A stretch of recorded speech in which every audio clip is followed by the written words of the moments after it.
Oh, wow. Everybody's missing, but you can hear us. Did it reset again? Let's see. Let's see if the tides have changed. I don't understand. Oh, there we go. There it is. And we are here. Greetings, fellow Matrix watchers. Greetings from Mars. Yes. Where am I? You have to wait.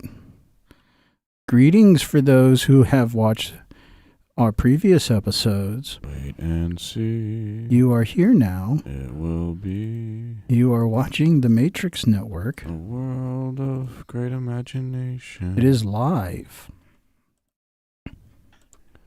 Here I am.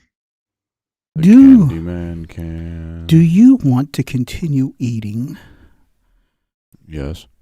Yes. your steak? Not much of a Or steak guy. cheesesteaks. I like cheesesteaks. Do you want to continue eating your ramen? I'd like to continue eating the rich. Okay, I like ramen. I don't want to go into that. We talked about cannibalism a couple episodes ago. It's, you guys are going to see in this week's episode, it's a gangbanger. But, the more and more as time keeps on progressing, I keep finding myself, going back and forth. And again, I've said this all the time, and hopefully you guys can really compute the magnitude of this simple phrase. Knowledge is not causational. Just because you know something, that doesn't mean you do something. You actualize something. You have to do something. Doesn't matter what you know. So I can say I know quite a bit. I comprehend quite a bit. But I still find myself at times struggling on and again, we're using the illusion of steak. Am I content with eating the fake steak? Or do I want to try to fight this comprehension of these layers of illusions? You can call them whatever, advertising, propaganda side, whatever you want to call them. Do I want to keep on fighting that? Because, that important scene in The Matrix is very powerful because that's the thing you are fighting. That guy actually ends up saying, I don't want to fight anymore. I'm done. I'm sick of it. I just want to just live and exist, man. And, it gets tough because that is probably the most realest thing in that whole entire movie is that moment. Because we keep going back and forth forever of saying, I want to tell the truth. I want to fight against all this stuff. I don't want to be deceived and sucked in. But then it's like, how much, oh man, do I have to keep persisting? And you feel like you're spinning your wheels and you're going nowhere. Yeah, I mean, you just want to let out the truth. Sorry, I just made whoopee. Yeah, in his pants. Did you say poopy or whoopee? Whoopee. Whippy. Oh. I broke wind. I don't know. It's a difficult thing. And, this is me being honest.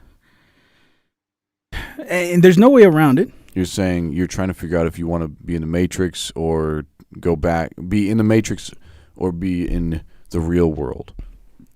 And it's a constant battle because, of course, you want to fight against this because when you know something, there's something innate. I don't know what it is. I'm sure we all feel it. Once you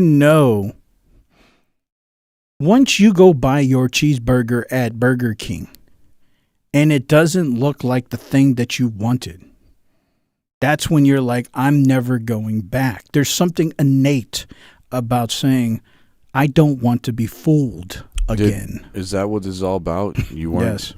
You went to Burger King and you got I got yanked. Yeah. Mm. Wow. Mm. Well, that must have been really tough. It is. I took a Burger bite of those King's the jalapeno worst, man. poppers. Well, I'm not going to pretend I know what you went through. But you've experienced. We've all experienced things like that. And it's like how many times? I don't go to Burger King. Well, it's me archetypal. neither. It's a. I got food poisoning once. There's no way. It's symbology. I understand. And that's the tough part. It's like everything in us fights to not be scammed. But you know what's stupid is sometimes you end up going back again. And you wonder, why do you do this? Yet you know, and that's why knowledge isn't causational. Yet you know. You know the outcome. But you do it anyway. I had the same exact conversation with my mother. Oh, yeah? Mm-hmm. And I remember being in your seat that you're in right now. The high seat. Of Greater North. Big Yes. chair. And I told her, why do you keep going back? She couldn't help herself.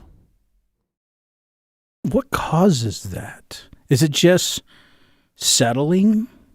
Is it actually a form of a white flag waving saying, I give up? I don't Is it feel addiction? like that. Is it a form of addiction? Well, because I don't know. Then you would have to say life is an addiction because it happens almost all facets of life. I think most people are addicted to life because the alternative isn't so great. You're talking to the wrong guy with that. But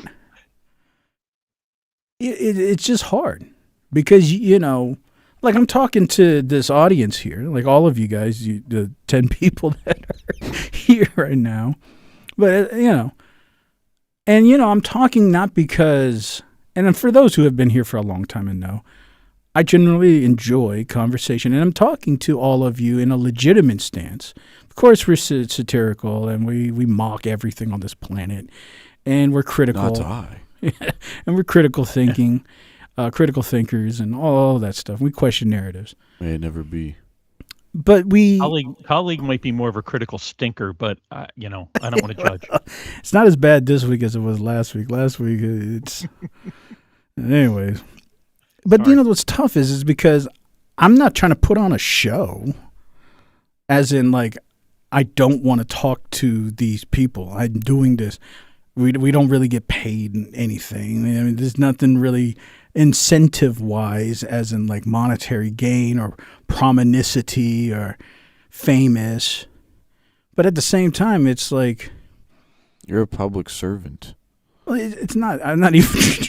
I'm not even trying to say that. It's just weird. It's like... You're a worker of the night. I feel we all kind of feel this. And the more I keep watching, because I study trends so much. And the most prolific trend is, like what I talked about last week, and I don't want to go down that road because I went on a rant last week, but is I don't care. I'm done. I've given up. If there's aliens, just give them to me. If you're going to probe me, just go ahead and probe it. You know, youth in America never sounded so appetizing. Yeah, but it's almost like everybody's now realizing they are literally sitting on that seat where that guy was in the Matrix. And they're all feeling the same thing he is just give me the fake steak already. And you know what's tough is that a lot of us would be happy if they would just give us the fake steak. But it's actually worse than the Matrix movie.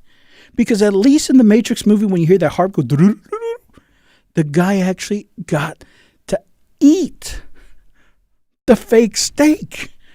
Whoa. So what are you saying? It's worse because we're only being told at least we're getting the fake. We can't even consume it yet. It's like... At least Give it to me. I don't And it's have any getting steak. so difficult that we can't even eat You're making my hands water. the fake steak. Like, we have to eat all these things we don't even get the promise of the real steak. The best we get is the promise of a fake steak. And we're having to eat everything up to the point of just a hope of getting even the fake steak. I'd take a fake hamburger. The idea of the real steak is gone. And I think that's what's difficult because we're trying to go past the illusion of the fake steak. We're trying to get to the real steak. They've been prophesying this for a long time. We've all seen that that movie. Was it called Freight Train or something, or Ice Train? Snowpiercer. That's what it was. Yeah, we've all seen that. Well, if you haven't, it's a perfect paradigm of what seems to be going on right now. May have been going on for a long time, but you have the very rich, very few in the front of the train eating good, being healthy, and all that. Then you have the very lowest class on the end of the train, the other end of the train, and they're eating cockroaches. And it's interesting that they're eating cockroaches in there because that's what the elites today are telling us they want us to be doing. And the cockroaches that they're eating there, they didn't know that they were cockroaches. They were just like slabs, like bars. It was almost like the shape of a bar of soap or something. It was brown, and nobody liked it. It was disgusting. And they just thought, those poor people, they thought that this was all that there was until they started going into different cars on the train and figuring out there's a whole spectrum of classes here. But it's the same thing. So yeah, but they were told though that they were promised that this is the best food we have, so they're told that they didn't like it, but it was the best food they had. I mean, we've known this.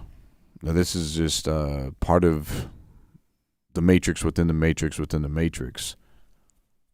And when the difficulty is you're at that crossroad of motivation. If you really accept that reality, all motivation seems to go away. Well, you don't need to preach to me the fire, hell, and brimstone. I already believe.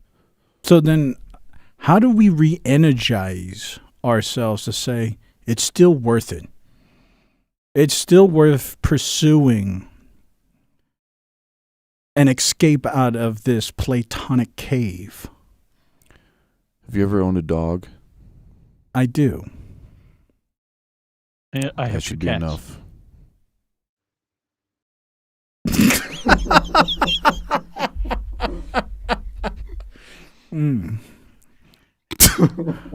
I feel like there's some kind of gold there, if you could help me.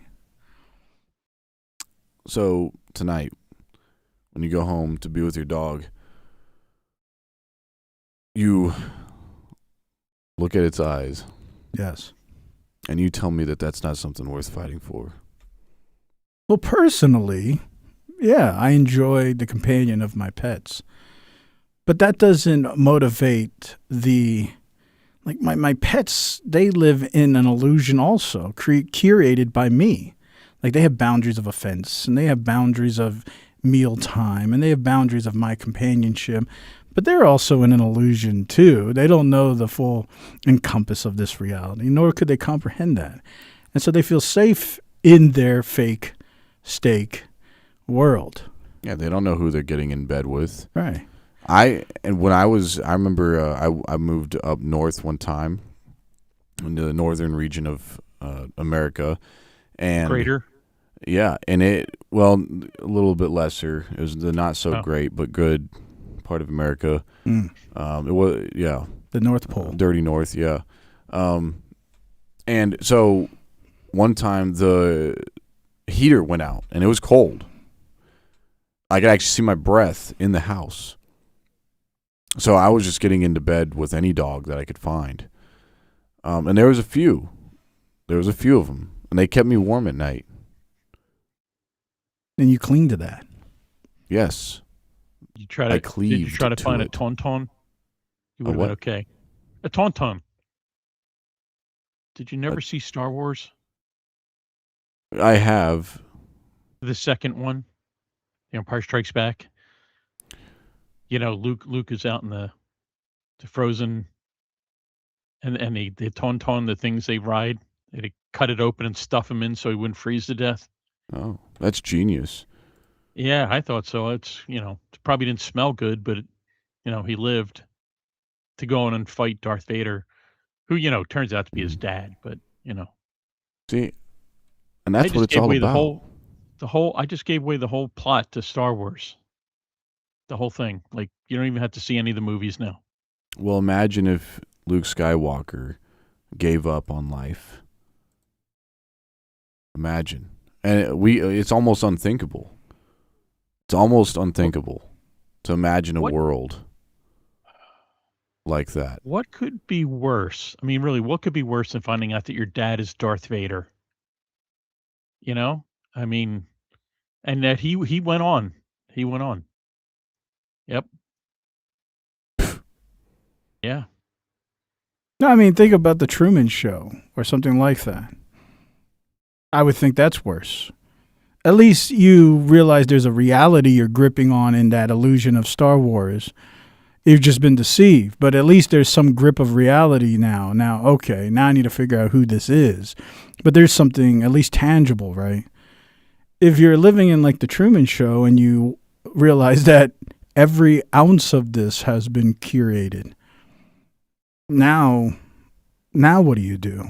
Yeah, it's like, it's hard for us to imagine because it's so far from reality, but imagine if all your friends were fake. Like you had all these fake friends around you.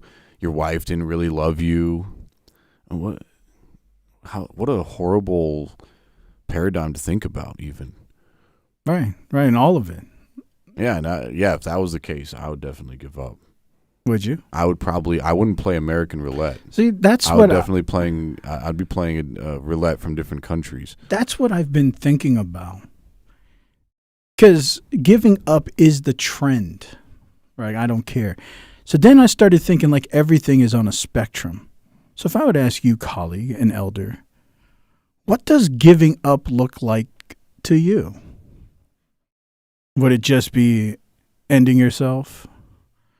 Or is there something more? Is giving up necessarily just killing yourself? Or is giving up existing but settling? Well, it depends on how far have you hit rock bottom or have you hit the bottom of the rock? Well, like for you, what do you feel like if you were to say, I give up? What does that look like? Gosh.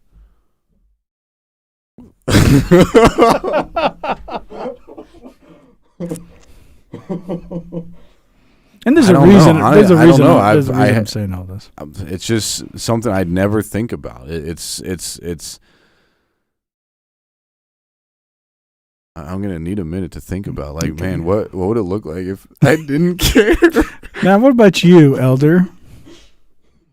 Well, I'm on the show. Just kidding. I don't know. Yes, continue that thought. That's a tough one. And who says I haven't given up? Maybe well, then what does that look like? Well, you wouldn't be here if you didn't. You wouldn't be on this show right now. No. See, that's not the case. Point. See, that's what I was thinking. Did you know this is International Jazz Day? Like legitimately. Wait a minute. Is it today, Thursday, or today? Yes, today. See, that proves we haven't given up yet. Thursday, I know. That's what I'm saying. There's still a spark. There's still something here, and you're only going to find it in this channel. It's International Jazz Day. Oh, that's right, we're live. See, I was trying to think about this because we all feel this like point of saying, just give me the steak. Give me the fake steak. But then we don't end everything, which means you don't really believe that. Because if you absolutely believed all of it and there's absolutely no hope and everything felt like it was just a farce, every single thing, your family, your life, your reality, that would induce some kind of psychosis and you probably would just end everything. Would it even doubting the existence of a God? Well, sure, but I mean, it's just literally everything. And so when I was thinking about this more, it's like that means there's still hope. And what really is the outcome is that they have been strategizing the means on how to be more efficient on replacing the ideas of a dream, of a hope, with the ideas of just satisfaction. As long as you're satisfied, you won't think about a dream because the dream is too far away. It's too impossible. And like a little kid says, I want to grow up to be whatever. But to that kid, even though we as an adult see that's a long ways for you to be, let's say, a fireman or a policeman or a spaceman or whatever you want to be, we know that's a long journey, right? Well, even where I'm at, like I remember, I actually had so when I worked at Pizza Hut, that was my dream job, and I had no idea. I actually found an old piece of paper. It was a picture that I drew from second grade.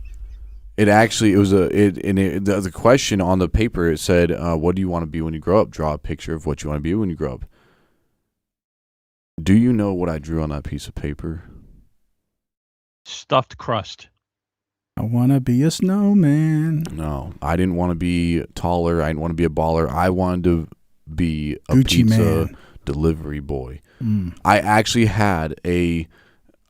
drew a guy holding a pizza and delivering it, and I drew that in crayon. In crayon, and that was in second grade. And then when it just me looking back, it was almost like this ethereal moment. I don't know. Excuse me. Yes. It was fulfilling. Enlightening. Did you have a moment? I can't take you guys seriously. It meant everything in that moment because I was doubting my life. Like, man, did I really work this hard to get where I was? And all the heads I stepped on. When you were 8. No, when I worked at Pizza Hut. Like all there's a huge gap. There's a huge gap. But I was just thinking, like, man, you have those existential crises and midlife crises. You're like, man, I'm like 47 years old, still virgin, and I'm working at Pizza Hut. I mean, yes, I stabbed a lot of backs, stepped on a lot of heads, and man, the people that I hurt, the wreckage to get to where I was, to be a Pizza Hut delivery driver. And I was like, man, is this what life is all about? And I was just going through it. I was like, man, is this all life has to offer? Like, I'm up here, I can see everything now at the peak, and I'm like, see, I can't do it. But I don't know. I don't want to get emotional, but it's those moments that really, those are like pivotal moments in your life. You didn't feel the satisfaction, though, of being at the top? Like all the donut shops you had to work at. You bet your sweet bippy. Yeah. All the fast food. Yeah. They were just prepping you to be there. That's what I'm saying. Like, again, you don't make it to that point slacking off. Well, you're right, John. Cleaning out those grease pits. Hey, You're right. Yeah. But you made it. And now look at you. We here now. And now look at you. Look at where you are now. Right. You've made it. With us here. Well, now I'm above and beyond that. Time. Right. Now, even though I'm not getting paid now as much as I was at Pizza Hut,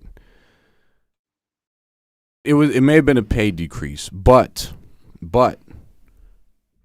it's more fulfilling. Absolutely. I was going to say more fulfilling. Yes. So is that the answer? Before I get back to my point, so is that the answer? Is a way to restart, is to reassess what is fulfilling in life. I would say so, yes. Sometimes you have to look to the past to see the future. Yes. And that's what I did that day. When I saw that little second graders, and I was like, that's mine. And, yeah, I've never been the same since. It was just like Marty McFly. Mm-hmm. Got to look at the past to get to your future. Mm-hmm. It's like that lady. Gotta get It's back like, to the future. yeah. Yeah. It's like Marty told Biff when he was in the crib. He's like, better get used to them bars, kid.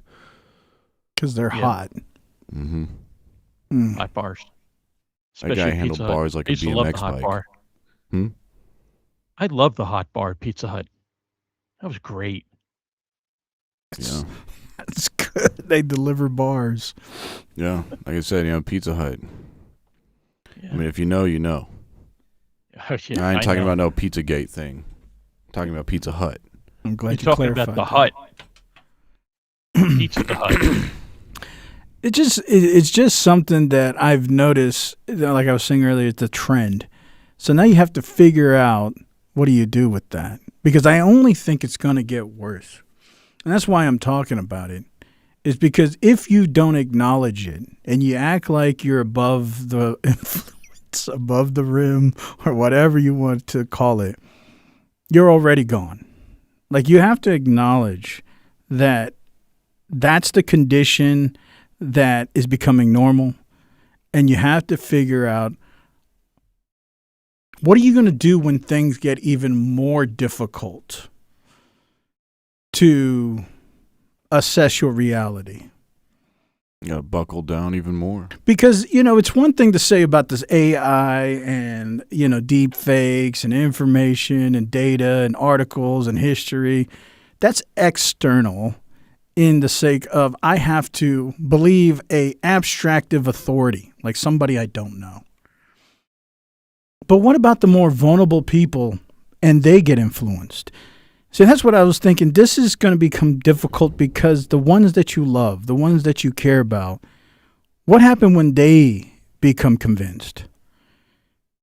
Now, what do you do? So your parents or your children or your family, your friends, and now they're telling you, what are you talking about?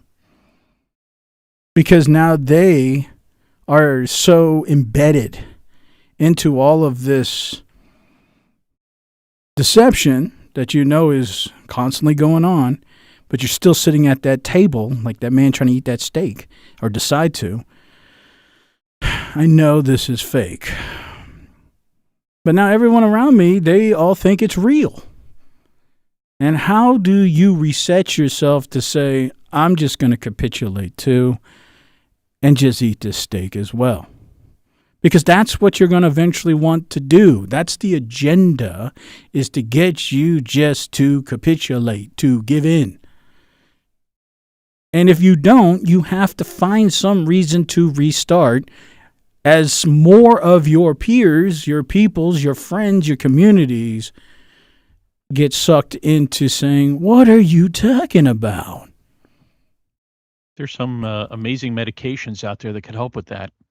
Because it's going to get worse in the sake that as more people start believing and understanding that this is all scripted, it really is the Platonic cave. It's going to be a conspiracy inside of a conspiracy, but at some point, people's comprehension gets stuck at a cave somewhere. If you can see what I'm saying, it goes down in layers of comprehension. So right now, everybody knows the government's manipulating things. That's a common conspiracy. Everybody gets that. Nobody trusts the government. So now we've bypassed the first cave, and that's almost everybody. But now the next cave is start questioning things like we talked about last week. Like another simple cave that a lot of people try to escape is space travel. Some people have escaped that. Some people are staying there, right? So let's say you escape that. So then the next level is technology. So do they have is AI chips real? And the people, at some point you're going to do this thing here. Come on, we know that's real. So which one of these caves are you going to stop at and say that's real? There are some people that still at the first cave saying governments are lying. This is all stupid. You guys are a bunch of conspiracy theorists. The government ain't doing all of this. So they're still at the first cave. Some people have bypassed that. Now they're at the second cave saying, okay, I accept the government's lie. But now they might be stuck here and saying, but you know that we have the technology to go do X, Y, Z. Now they're stuck here. Now some people pass that cave and they'll go to, all right, so we know they're faking that. So then you go to the next one. And the more you keep going down the cave, what it does is starts touching the more smaller levels of reality. And those smaller levels of reality, the complexity makes you capitulate. Wow, what the C words. But it's true. Like the more you can't comprehend something, you give in to the authority. You're like, I don't understand how semiconductors work, but I have a computer in here. So I don't know what you're talking about. Are you telling me that computers don't work? And at some point you end the matrix caves and you stop somewhere.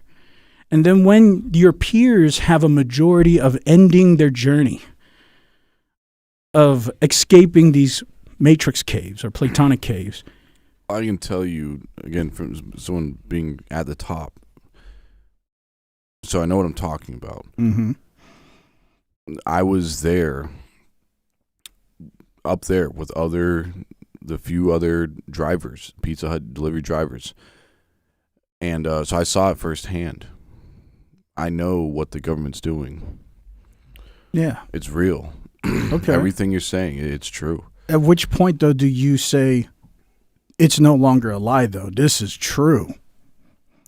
Well, that's I mean, if there was ever a need to know basis and you you only know certain, almost, you work the top, like that's, I had access to all that information that any driver would have access to. Right.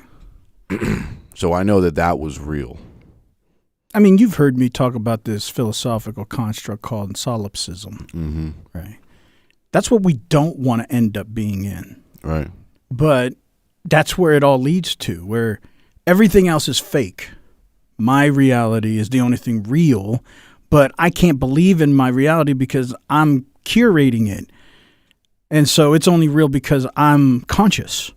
But everybody else's reality isn't real. Like, I don't know if your mind is thinking like my mind. I can't prove your mind is active. I have to assume your mind is active because I see you doing what I do. I see you acting like me. I see you talking like me, but I can't prove that you are just like me. So if you're left to that assumption, then you can start believing I'm the only real mind.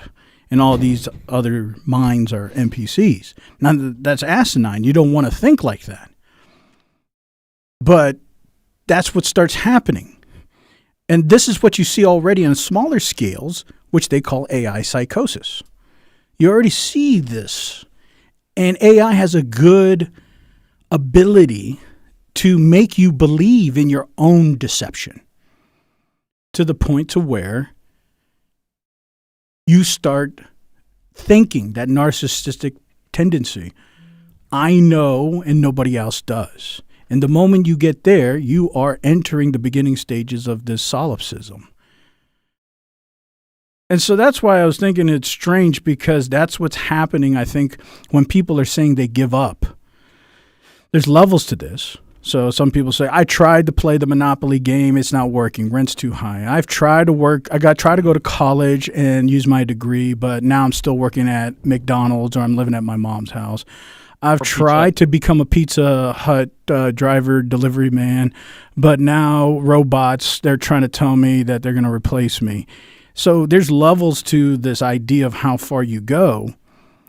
But at some point, everybody around you are going to say, I'm done. Well, I'm stopping here. I didn't leave because the robots pushed me out, though. I left because I realized no matter how much you get in life and all the money in the world, all the women in the world that comes with that position, so you keep looking at me like that, like you don't believe me. Like, I believe you so much. Okay, well. As I was saying, it's not worth it. life is more than that. So life is more than instant gratification and material things and status. Yeah, whatever life is about, it can't be about that because it wasn't fulfilling for me. So after all that, it's like, man, this is it. This is good. Yeah, all these the women, the drugs, the alcohol, pizza. the money. Oh yeah, don't even get me started on the pizza. This is good. Now we're here. So now that you've realized that, well, that's why I left it all. I was like, this isn't fulfilling. So what is it now that keeps you going? It's the Matrix Network. You're here.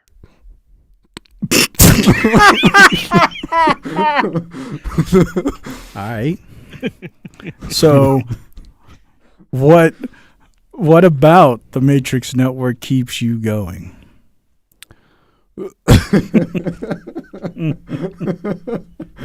So you think hold on.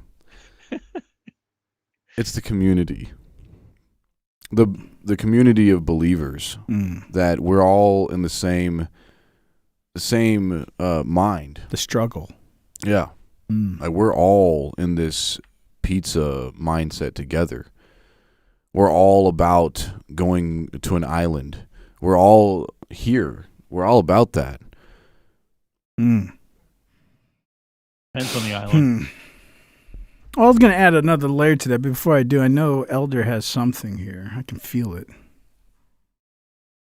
Well, with the chats are getting pretty backed up here. If we want to take a break and go through the chats, there's some interesting go ahead. stuff Go in ahead. there. Give everybody a minute to chew on some pizza. Yeah, it'll take me about a half hour to read all these. So. Oh wow. Yeah, well, there's a lot. Anyway, Bean Burrito starts us off with what's good. And I said bean. And Brian Rod said burrito. And then I said Brian. That was impressive. Okay. Bean Burrito says press F. Oh, wait a minute. Sent press F. And then there's a little F key.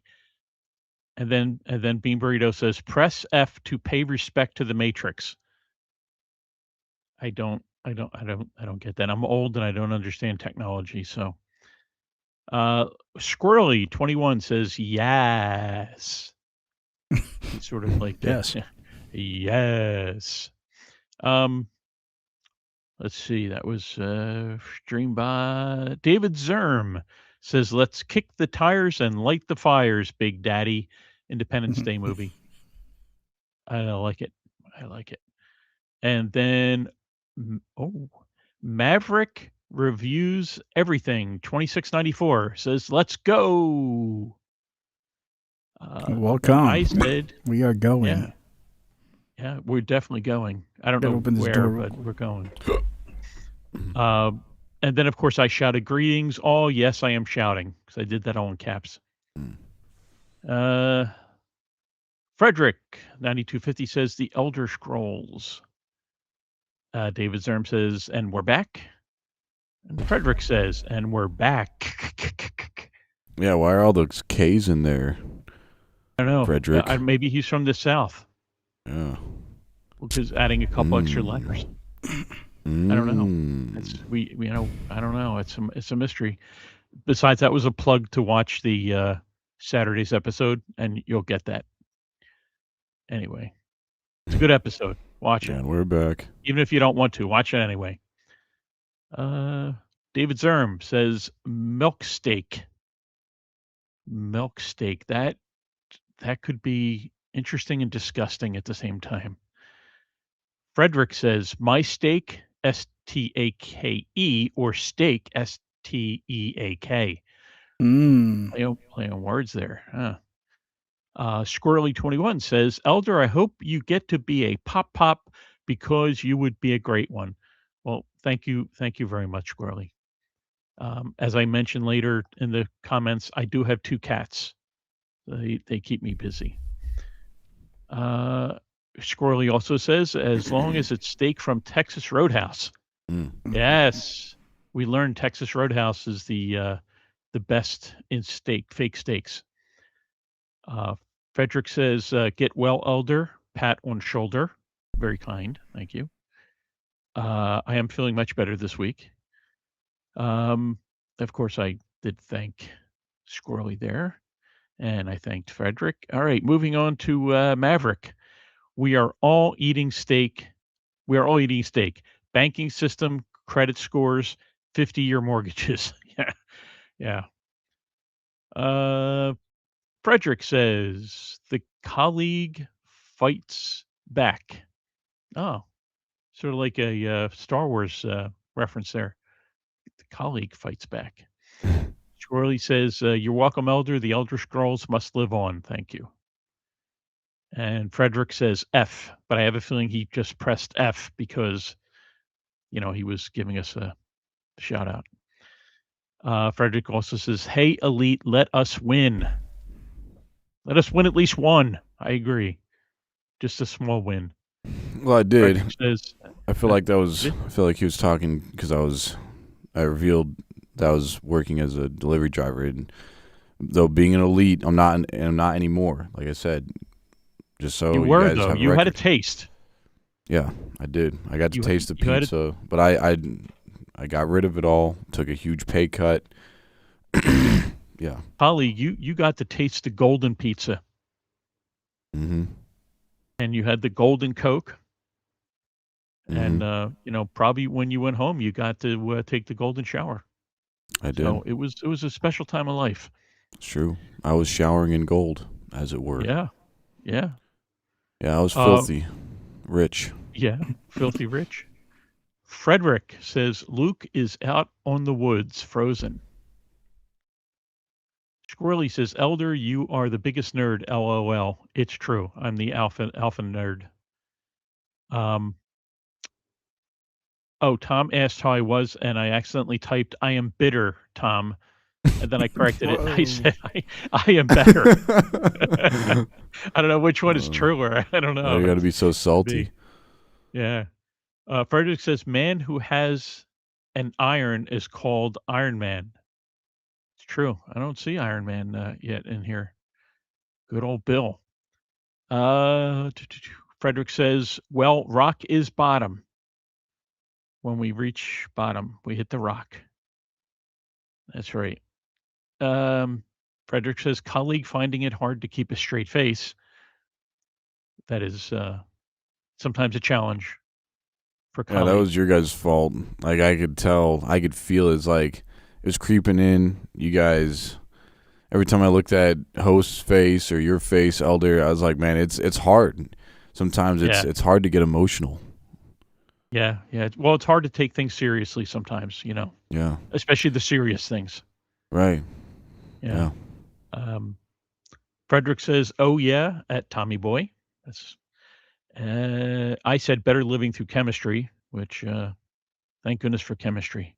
Is that an "oh yeah" the Frederick said, or like a "oh yeah"? I don't know. Reading these chat comments is hard because there's nothing to go on. So I could say that, "Oh yeah," or I could say it, "Oh yeah," or "Oh yeah."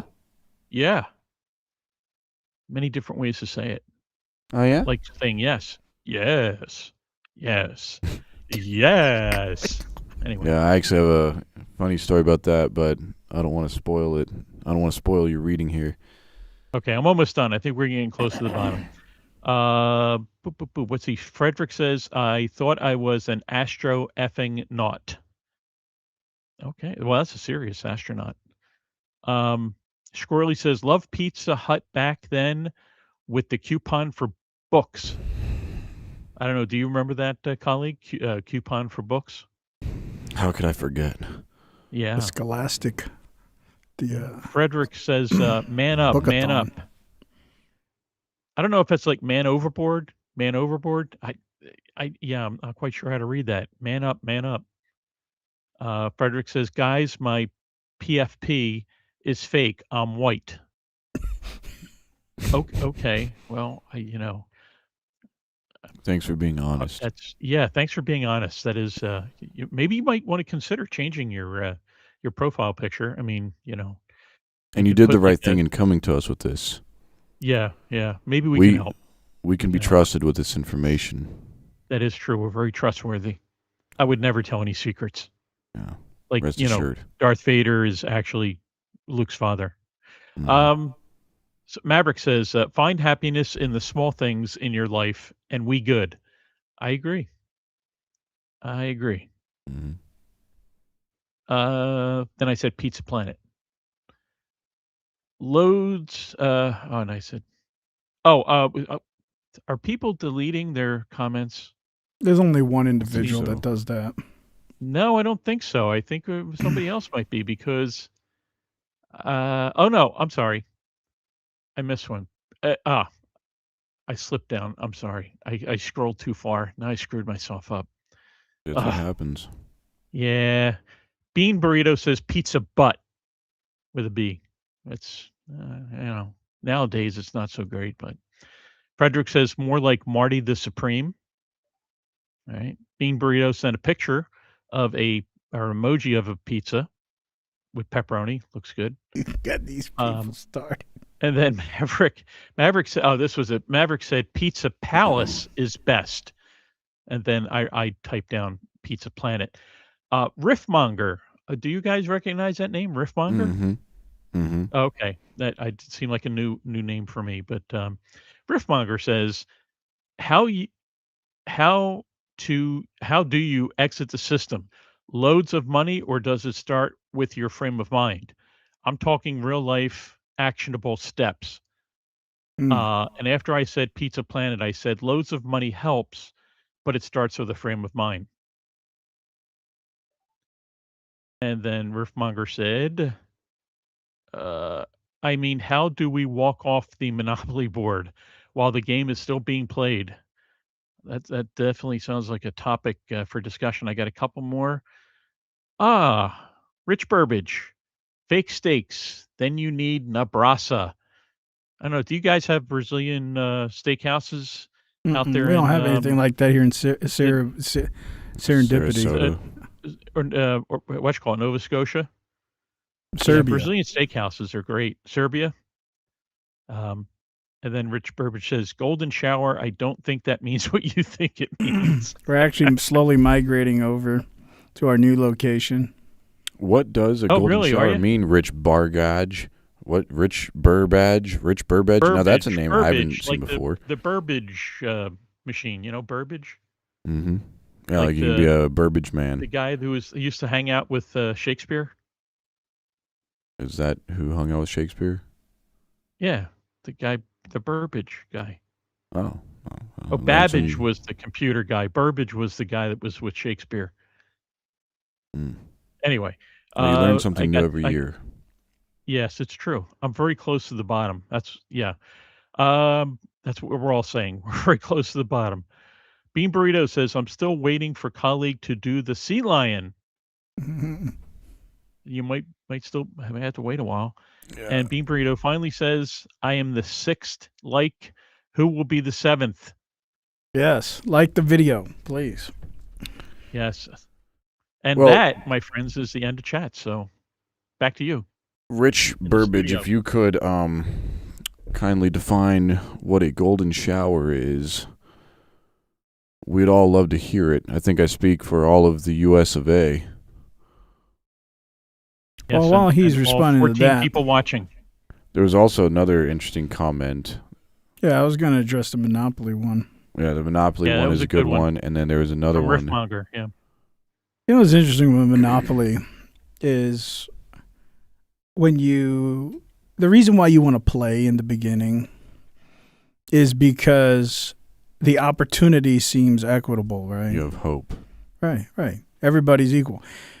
Now, what happens if you get thrown in the game close to the end? See, the closer you get to the end of Monopoly, all the properties are bought up. All the money has been allocated into a majorative stack. Like there might be two players that have most of the money, most of the property.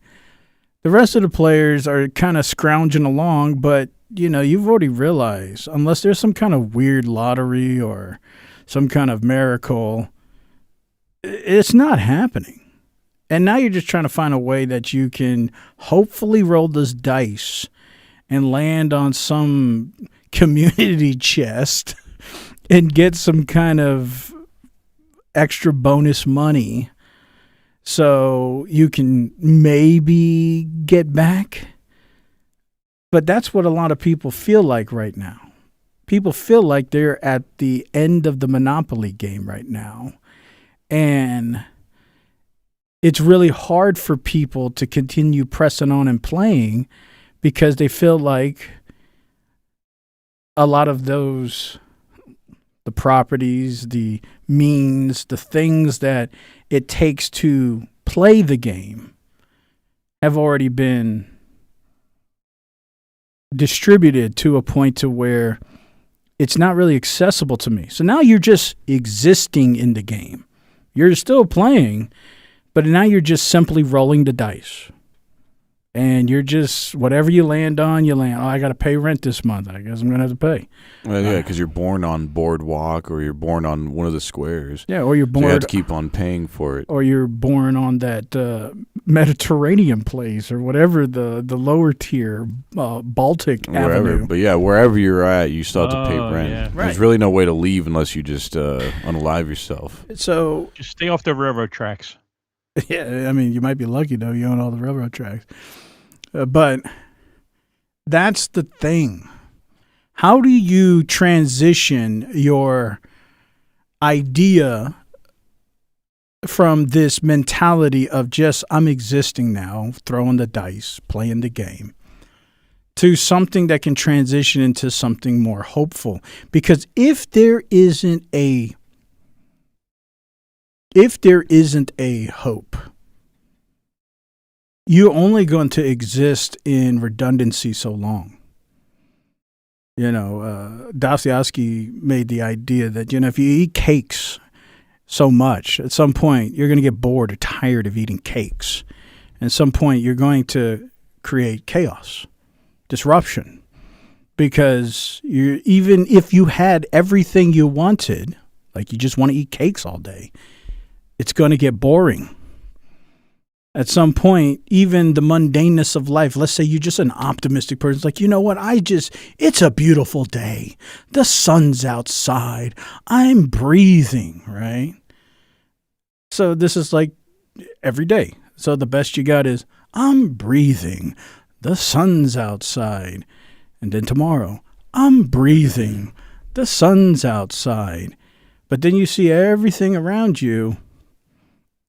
It's moving. It's alive. But you, at some point, realize it's pretty stagnant over here. And all you're seeing is, I'm breathing. The sun's outside.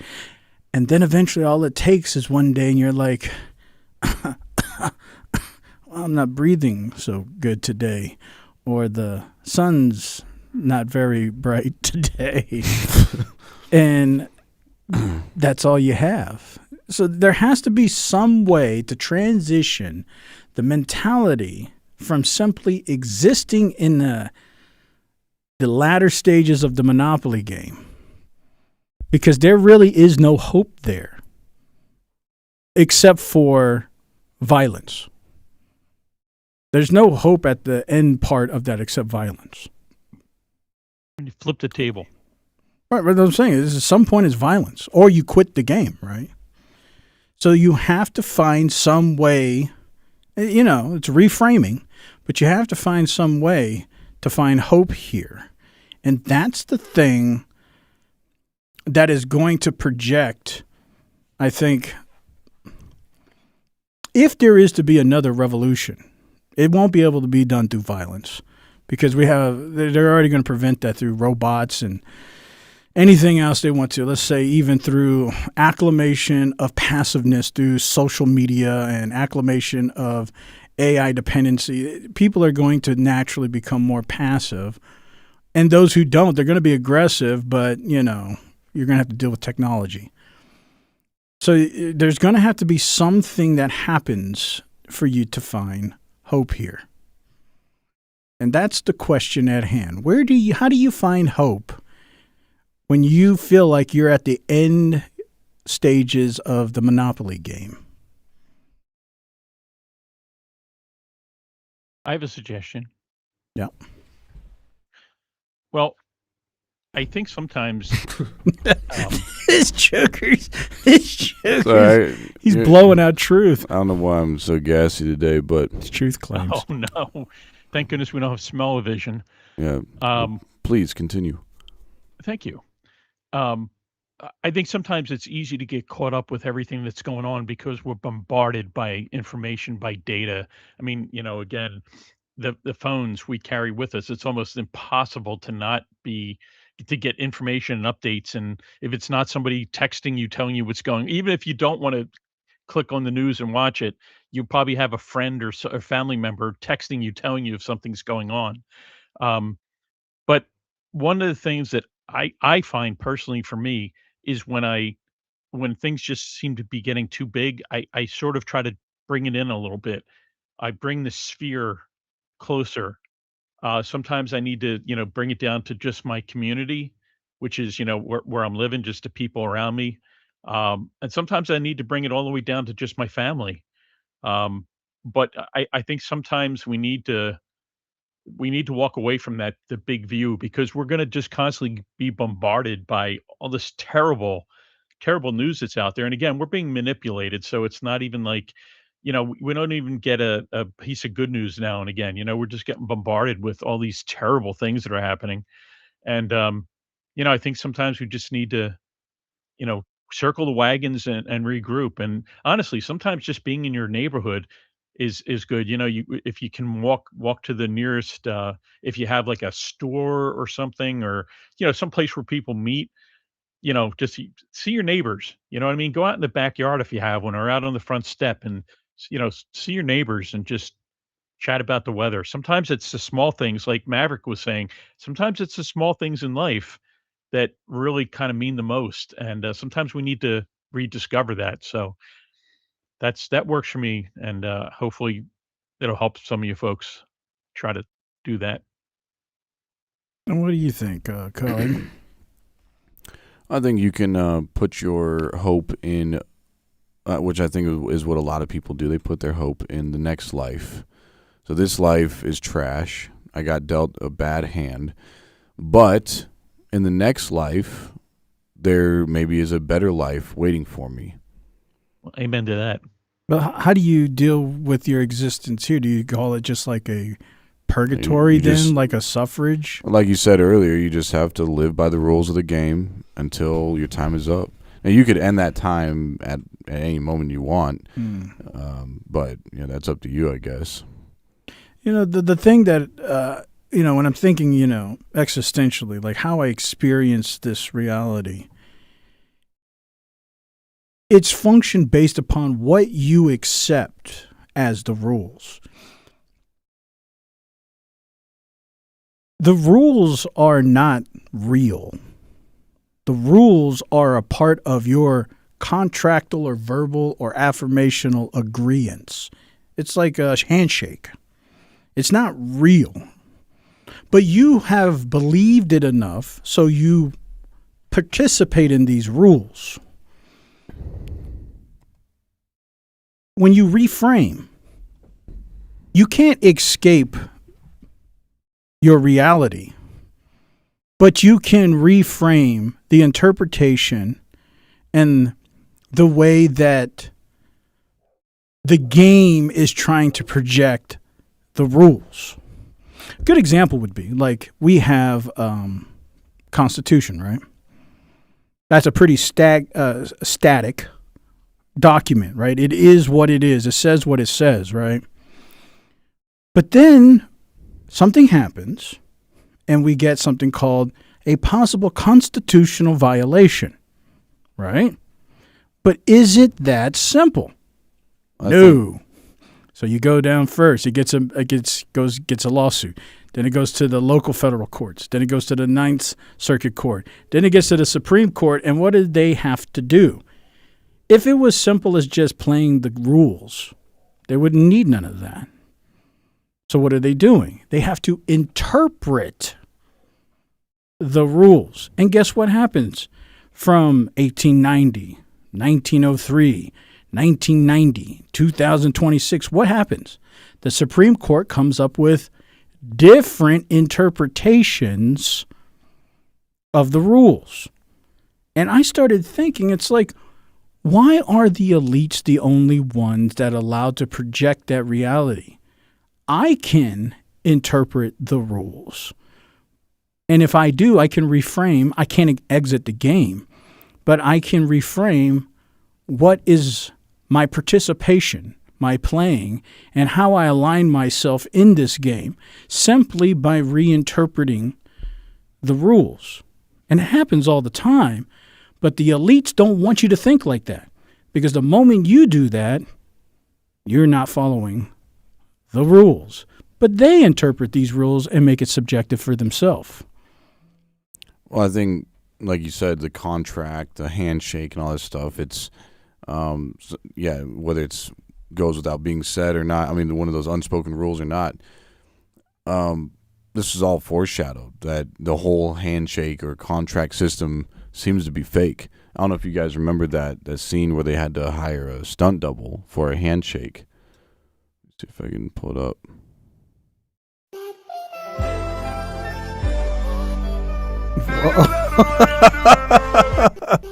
Whoa. They really need a stuntman for that one. Yeah, I mean, look at that. Mm-hmm. So we already know. This is just them telling us ahead of time. There we go. That was just them telling us ahead of time. This whole contract, handshake system, it's all fake. Right. We're actually going to get stunt doubles for that. And that's a good visualization to understand reframing. And honestly, shout out to Tom Cruise and Jackie Chan, people who performed on stunts. They wouldn't have done that. Mm. Tom Cruise wouldn't. He does his own stunts, so he wouldn't have even allowed them to have a stunt double for that. He would have, no matter how dangerous the stunt is, I think he would have actually shook their hands on his own. You're probably right. But, of course, they have never got to the elite levels of pizza delivery, so they can't experience that yet. Well, no. Yeah. You're being modest. You've probably shaken some hands in your day, colleague. Yes. Mm. Yes, I have. I can tell. But, an example of what I'm talking about, this reframing, is, a simple framework is the projection of success. So when I was young, my dad, he always told me one thing. Host, all you need to do is get that piece of paper. And what he was talking about was a degree. In my household, education was very on the forefront. And that was fine for me. That's one day he told me to go make money, so I started printing money. And so in my mind, it's fine. But I reframed the construct, if you see what I'm saying. You're being told the idea of something, but when it becomes unreachable, you have to reframe it. Because if you don't, you lose. So when I was a child, I know I couldn't make a bunch of money, but what I could do is go print a bunch of money. And I said, here, Dad, I made a bunch of money. I reframed the construct so there was still an achievable hope. And, of course, we all got a laugh out of it. But the idea in my mind is that I reframed the narrative so I could achieve it with my current level of comprehension and accessibility. If you take on the framing that's being projected to you, you're always going to feel inadequate or a failure because you're always reaching for something and it always seems to be an arm's length, but you never can grab it. So you got to reframe it. And it's more important now to reframe things than ever because reality is constantly being altered. And so that's what you have, like right now. What's the number one thing everybody's being told? Education's a farce. Education's a scam. Nobody should get a college degree. But, just 10 years ago, everybody's saying the only way you can make it in life, you can't have a high school diploma. You got to have a college degree. And now everybody's got college debt through the roof. And now they're still living at home with their parents or working at McDonald's. Or Pizza Hut.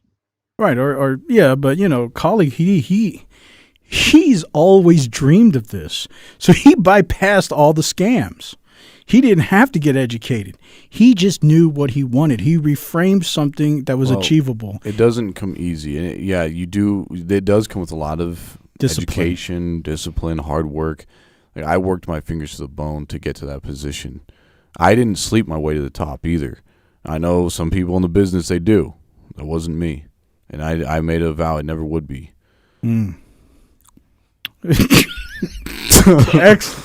Excellent. Somebody actually in the comments mentioned G.K. Chesterton. Oh, wow. So I don't know if you want to get back to the comments. I know you have a lot more hope to give. But yeah, well, I just want to – I have another layer, but I'll leave that for later. I just wanted to finish this point. Think about that as we continue these comments. You don't have to continue looking in the frame of this is the end of the Monopoly game. Like when I picture Monopoly and if I'm stuck, like at some reason it's that solution mentality. Some people call it optimism. I don't know about that. But I'm a force it anyway. Anybody who knows me, that's my mantra. I'm going to force it anyway, which means I will find a solution. No matter what you say, no matter what the problem is, I will find a solution. But that causes me to reframe. I have to because I get stuck like anybody. But then once I reframe, I could say, well, I'll look at it in first principles, or I'll look at it in this way or that way, and I will find a solution. I will. And so if I feel like that, I'll say, all right, like Elder was saying, let's decouple from Bird Eye. Let's go down a little smaller. I'm just on one little square on the Monopoly game. Let's see how I can maximize and reframe this square. Forget about the whole game. Forget about this big Monopoly board and everything else and all this stuff they say you got to do so you can be successful. Let me reframe back down here. And so now I'm making these micro changes to reframe the idea of success so then I can achieve something and I can continue walking. Because at some point when the earth is too big and you think about I'm going to walk around the circumference of the earth, you've already quit before you started. It's too big. So you have to reframe things so that now you're not feeding into the narrative. This is what it takes to be successful because that's almost impossible now. How do you eat an elephant? So you have to reframe it. You shoot it in the head? No, you say, forget the elephant. They're trying to tell you need to eat elephants. You don't shoot in the head. No, what you do is... How do you kill it first? You start eating mice.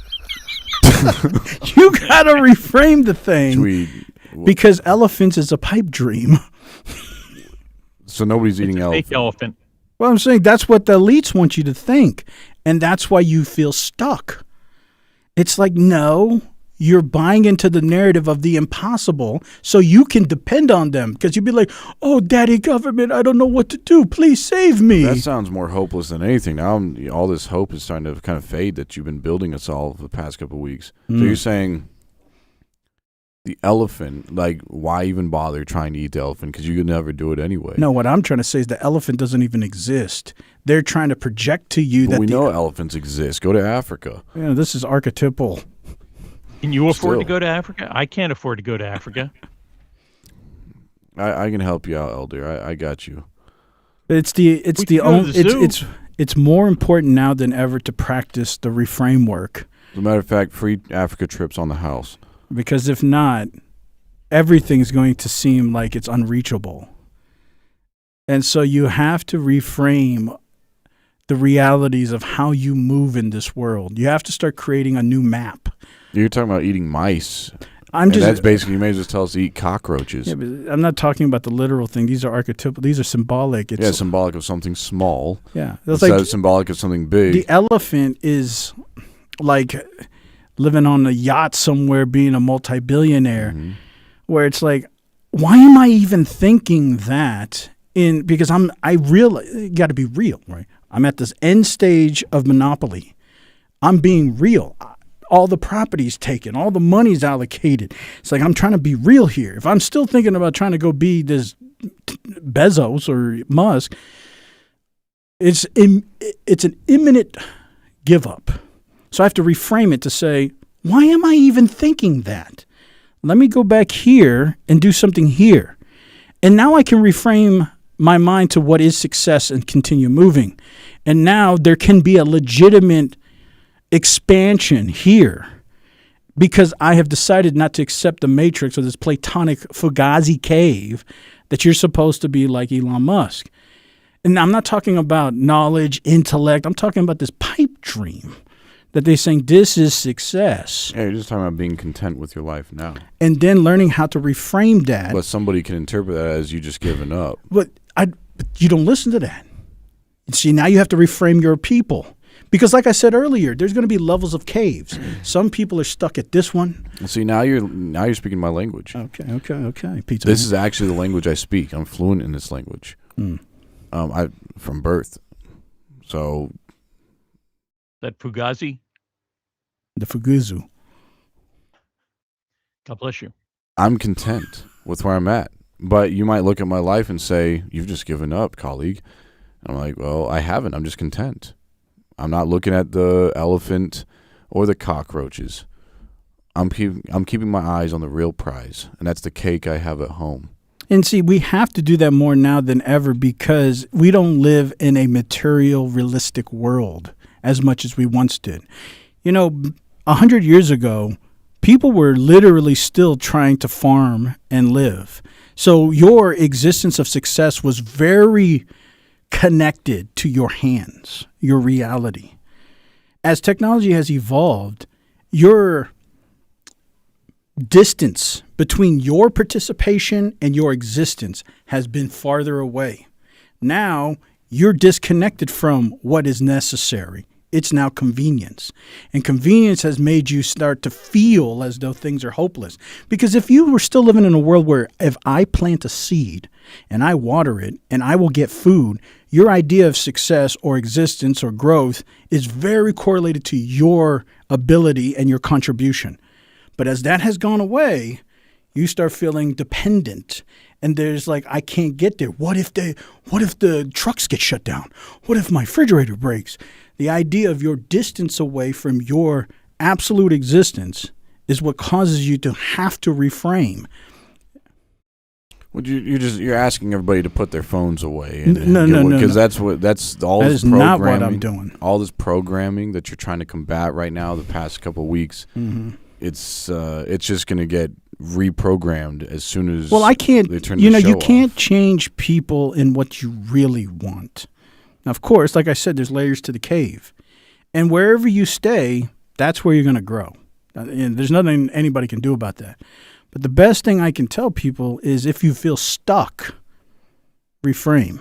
Well, we're not. None of us are immune to the Amazon, everything that comes with owning technology, your laptop, your computer, your TV, all these subliminal messages, the marketing tactics of these multi-trillion-dollar companies.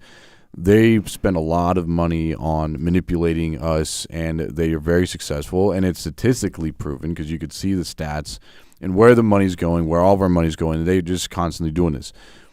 To do what you're saying, to give up this pipe dream that the elites and the Amazons and eBays and all the Walmart, Target, they're all pumping into us this pipe dream, and you're saying we should just not listen to them. And the only way to do that is to turn off your phone, turn off all your technology. And that's the only way to do it. Because as soon as they get done listening to you right now with your sermon, they're going to go right back to this technology. And everybody's going to be You're building a straw man. again. You're saying that's the only way. No, that's not what I'm saying. Well, how else can we get away from Amazon? And I guess you're TV missing the and whole everything? point. Maybe I am. Yeah, the whole point, reframe work isn't how you do. It's how you think about what you do. It doesn't that's mean a good fortune cookie, but we'll have to break it down. Right. Well, I mean, you don't believe in anything, so it doesn't matter. See, but that's not because I'm that's content. Yeah. And Well, maybe that makes you upset. I'm content. no. What I I'm don't saying need is, Pizza Hut anymore. I left it. yeah, if you're content, then that's fine. But everybody else may not be. Other people may feel stuck. You're projecting that everybody's like you, and the reality is that's not the case. When you watch all these YouTube videos and you watch all these Gen Zs, their idea is hopelessness and stuck. And so the majority of Why people, do you think they think that way? well, because they're stuck in their frame. Why are they stuck in that frame? Because they don't think there's ability to reframe. And why don't they think that? Because nobody's giving them the proposition on what to do and how to do. Just like anything in life. It's just like if why somebody. Why isn't anybody doing that? Because of control. And who's controlling? Whoever's in your social structure. If you have people in your group that have a certain idea of success, let's say like your parents, and they say this is the path to success, you're indoctrinated to the idea that this is your framework of success. So at some point you have to allocate yourself if you feel stuck. Are you saying the Gen Zs are completely cut off from... It's nothing to do with cut off of... You're saying that the way the Gen Zs think has nothing to do with technology, has nothing to do with... I'm not saying that. The oligarchs. I'm not saying none of that. Nothing to do with programming. I'm actually saying the opposite of that. So it has to do with this programming that they're receiving constantly I'm saying the opposite on their of that. phones What I'm saying is day. that the reason people feel stuck is because of the framework that exists. Why does the framework exist? That's irrelevant. What I'm trying to say is when everybody's in a framework, it doesn't matter if you go back 10,000 years ago and you go back today. Every civilization has a hierarchical structure that tries to create a framework because the powers that be at whatever time point in history wants to curate a civilization to move a certain direction. Right. Nobody's disagreeing. And with so what you're saying. We're so trying to figure out solutions. Well, I can't say anything because you're going to keep on saying. You've been preaching the past 2 weeks on the same thing. What do you mean? I'm not letting you say anything. No, what I'm saying is the same thing. Everything you're saying, you're trying to say nobody can do or what can people do. Or I'm asking for solutions, and you're saying we need to rewrite our programmed mind, and I'm like that. We all agree, but that requires deprogramming. No, you're not going to find. It doesn't require. No, you think that means you have to disassociate from technology.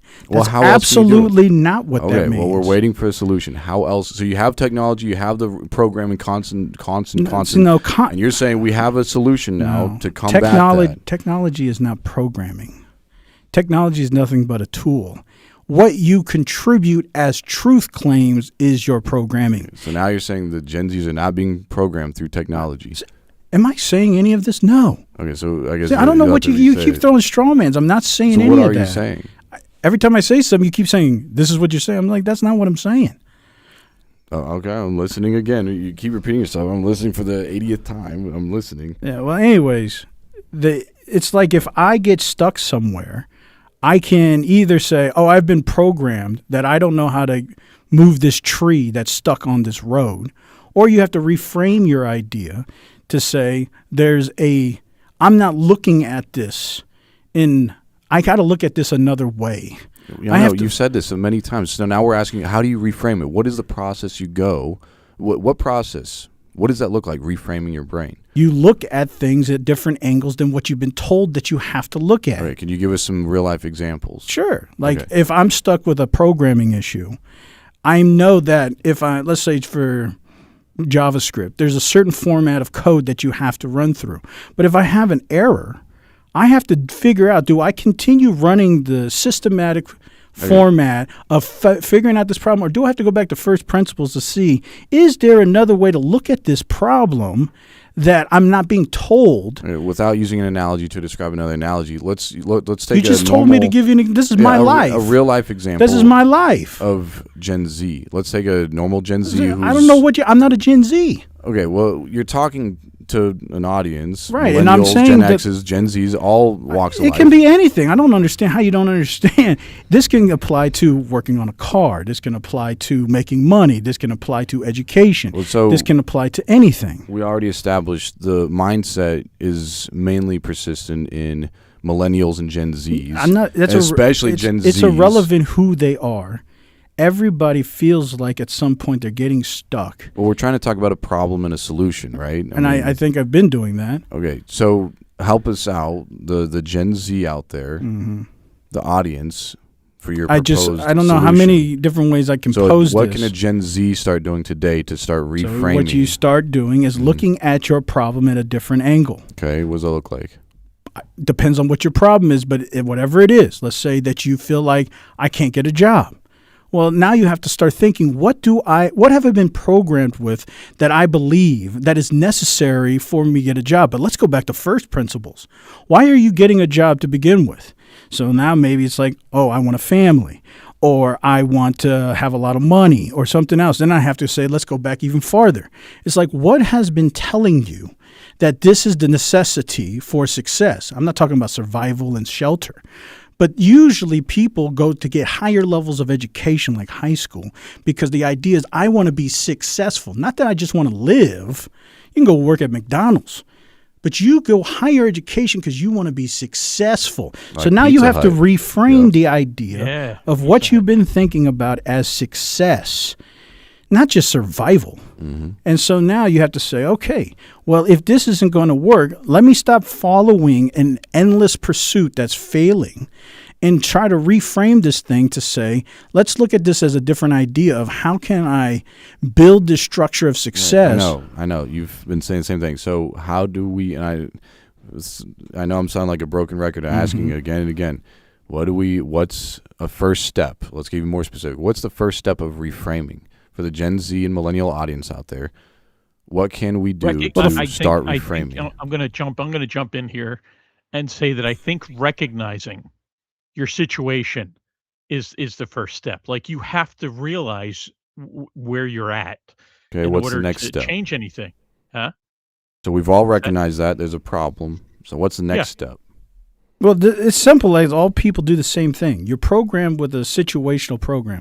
Like if you have a car and it breaks down and you don't know how to work on cars, what do? Most guys that still pop open the hood and look, because what you're doing is you're programmed that there's a simplistic solution to a problem.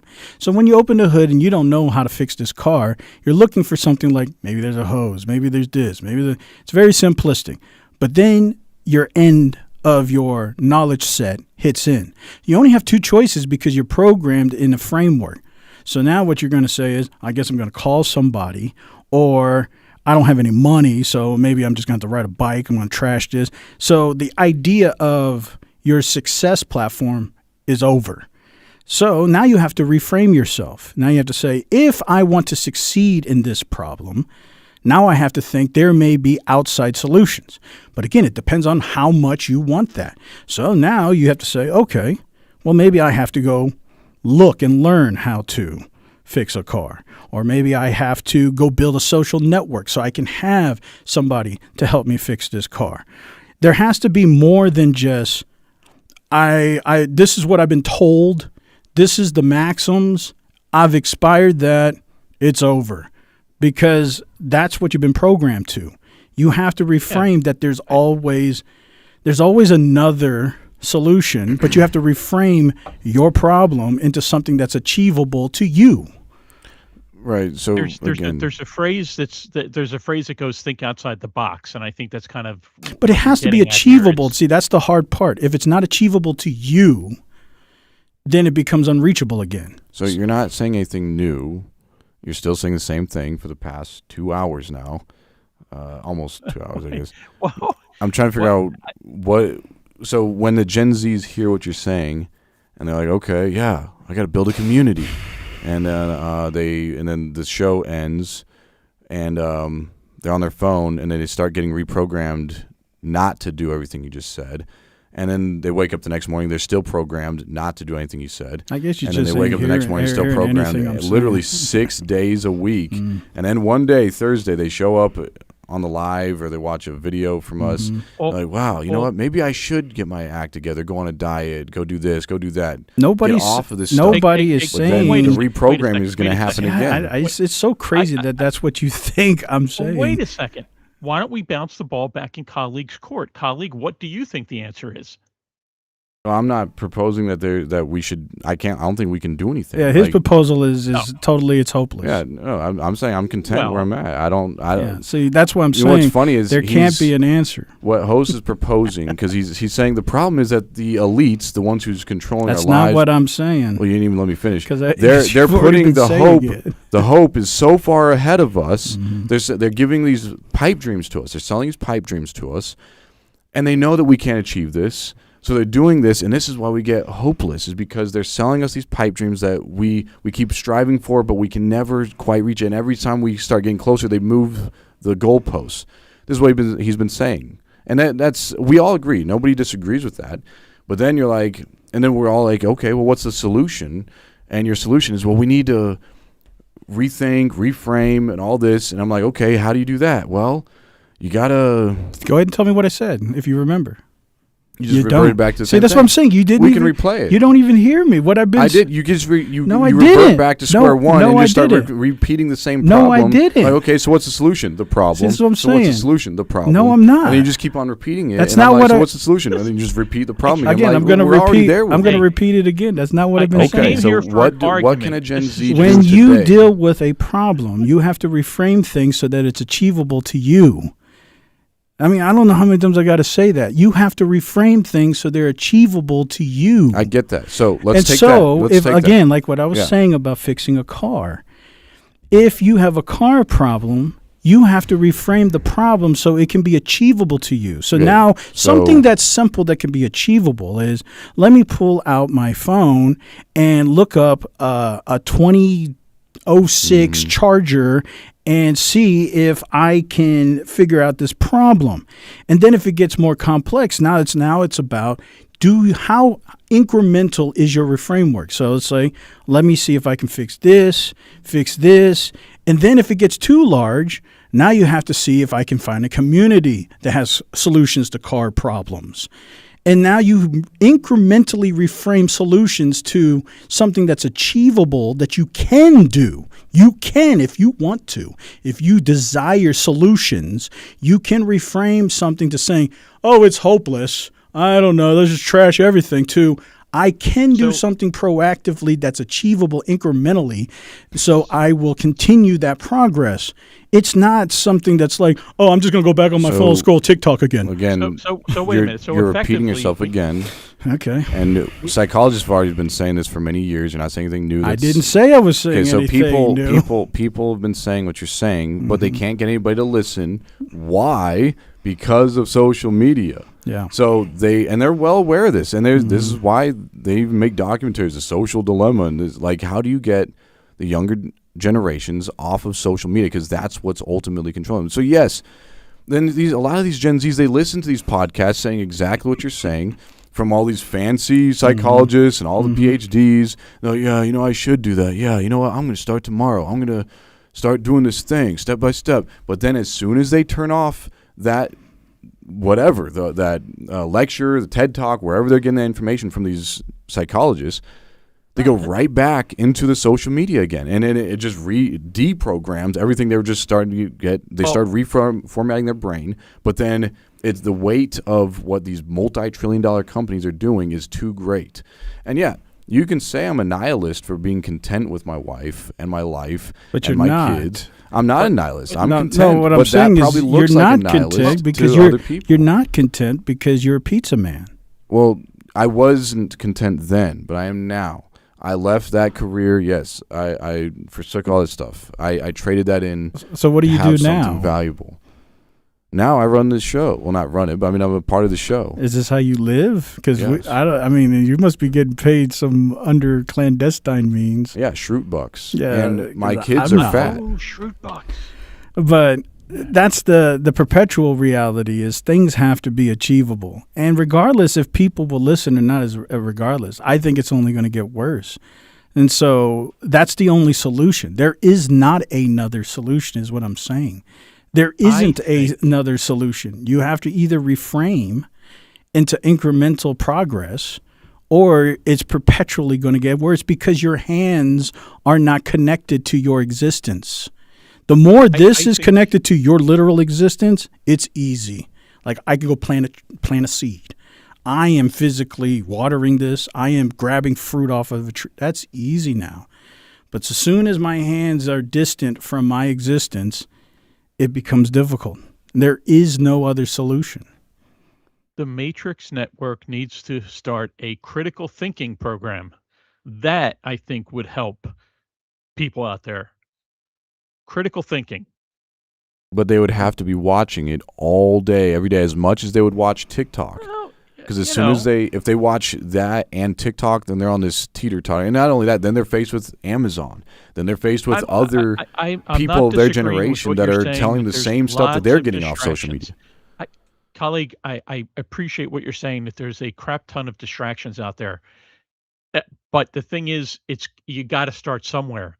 You got to start somewhere, and if this program, with its 11 people watching, I mean, if is that the start? I don't know, but I mean, if you tried to teach folks critical thinking and you made it entertaining, and I think that's the key. People want to be entertained. They want something funny, and oh, that's funny. Look at that meme or whatever. So if you did that with critical thinking, so it would stick in their brains, like an earworm.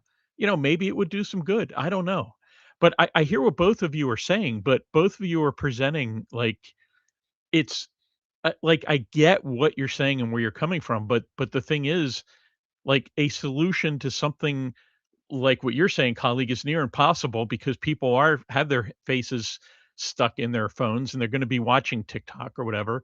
And I understand, host, what you're saying, but there's that momentum to be able to change the way you're thinking. How is that done? What is the spark? What is that thing that happens that says, I'm going to stop thinking this way and I'm going to start thinking this other way? It So just depends. it's Like a reality that everybody believes in is pain, right? Right. Everybody believes pain is real, right? Yeah. And everybody has a limit of how much pain they can tolerate. And if pain becomes real, people will change things because it's too painful. And I think that's where people call their breaking point or whatever you want to call it. All that means is that you can't take this pain anymore. Now, that pain can be psychological, mental, like the boredom's too much, the redundancy's too much, the trying is too much, I'm tired, it's too much energy, whatever it is. Pain at some point maximizes its capacity, and it will force you to do something outside of your normality because it's too painful. And that will cause people to start asking a deeper thing, because if there is no solution, when you have maximized your pain tolerance, there's only one thing left. Because that's What it. is it? No, it's in the intro. No, if you ever watched the intro, out. it's in there all over the place. I don't remember. You have to tell me. Well, you're gonna have to go back and watch the intro. Well, I want to clarify something out, too. I get that. I mean, yeah. I want to clarify something too.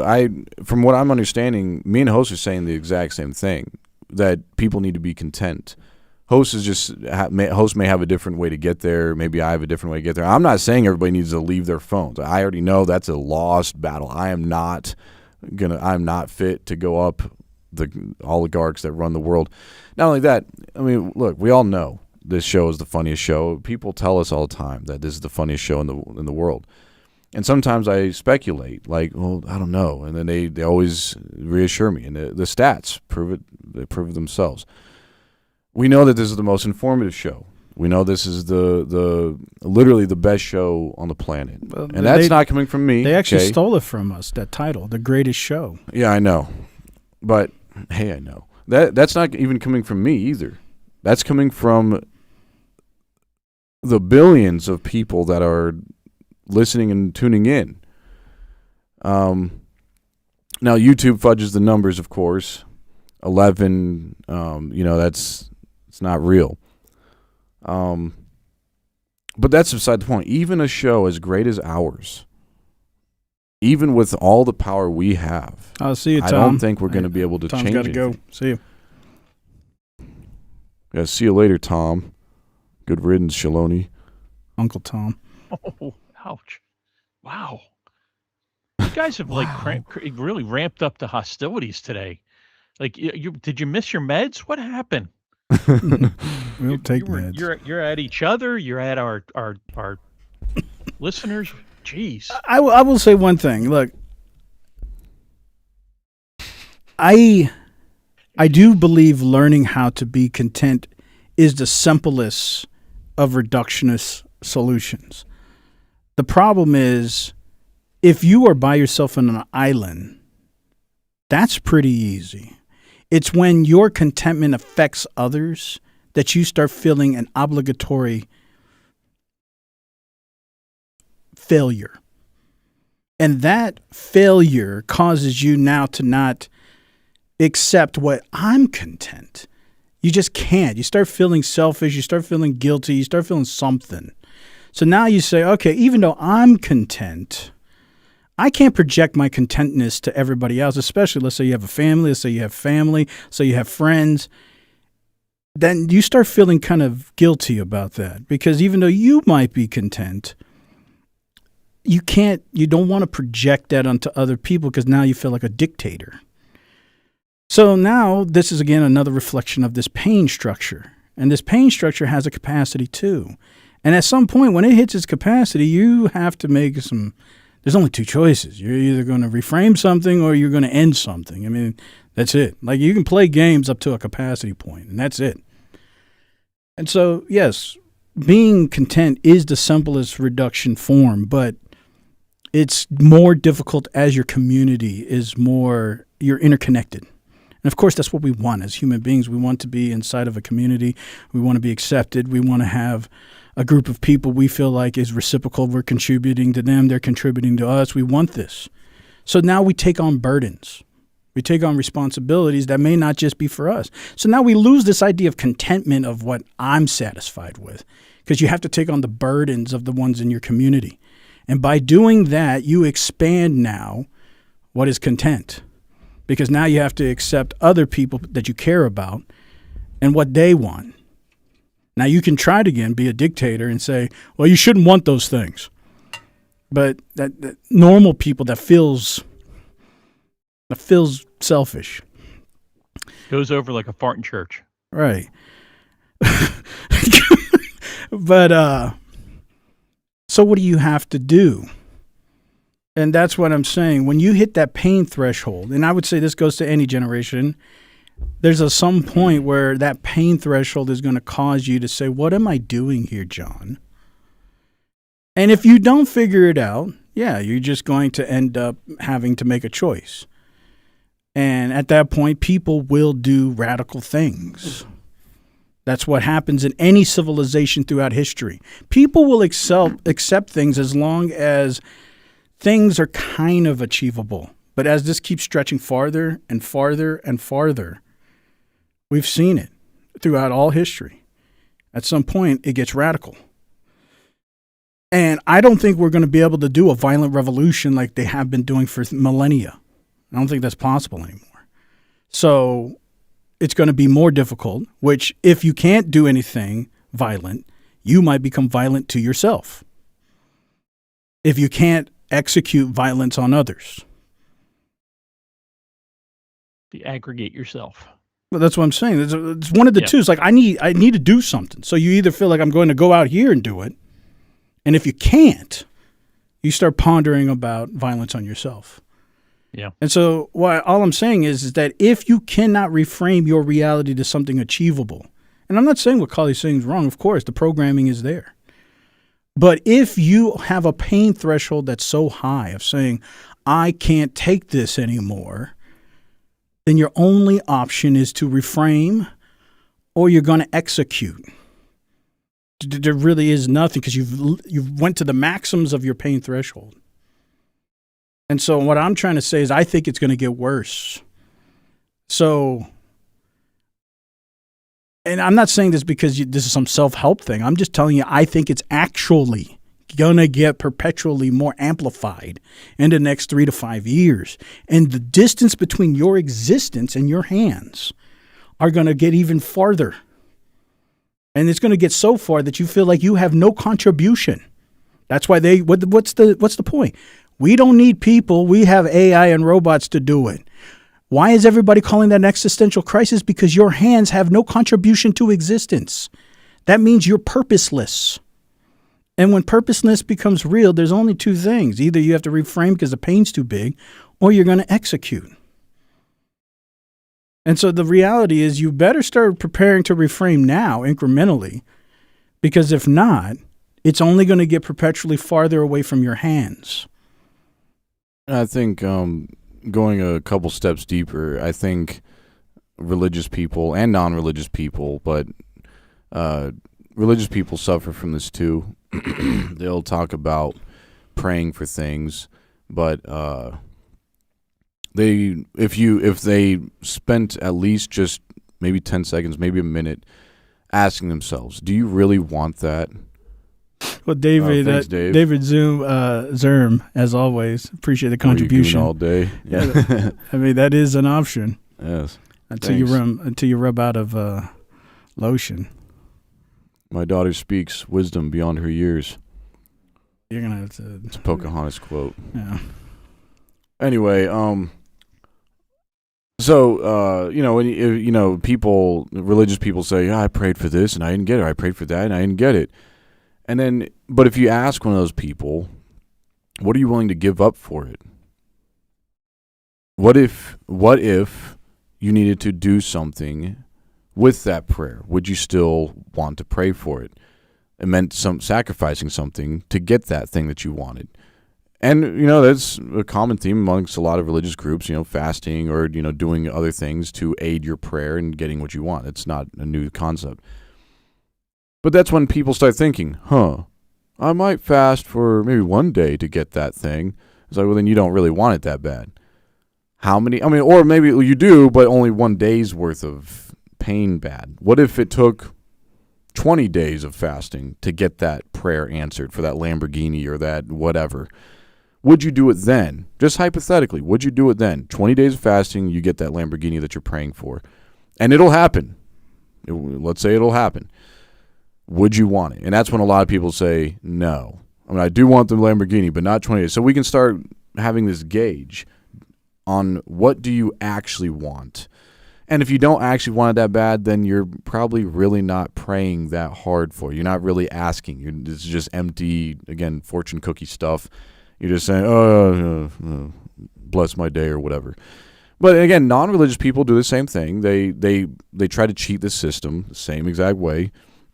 Like what Host is saying, they and this is where I think people they're not content because they think they actually just deceive themselves thinking, I want the finer things of life. I want a mansion. But they don't want to do the work to get the mansion. They don't want to go and slave themselves away like all these rich people had to do, the ones who had to start from the bottom up. You could get a mansion tomorrow if you worked, well, not tomorrow, but you could eventually get a mansion if you worked hard enough to do it. You made enough sacrifices.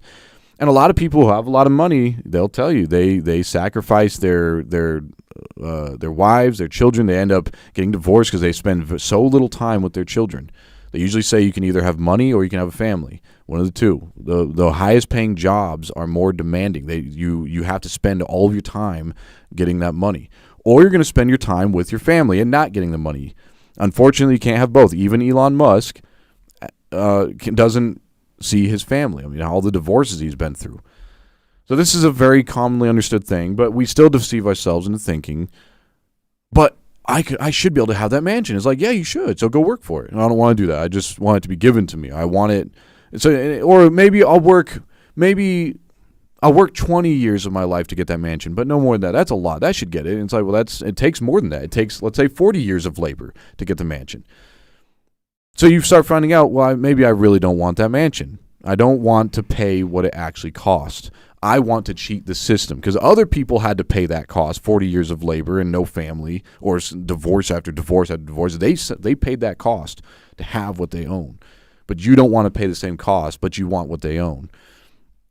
So I think, yeah, the younger you are as you realize that, I think you can be content a lot more. It's like, do I really want that? Like, start asking yourself anything you want. Like, I want my neighbor's house, or I want their wife, or I want their kids, or what. You start getting jealous of, or coveting something that somebody else has. Ask yourself this question: what are you willing to give up for it?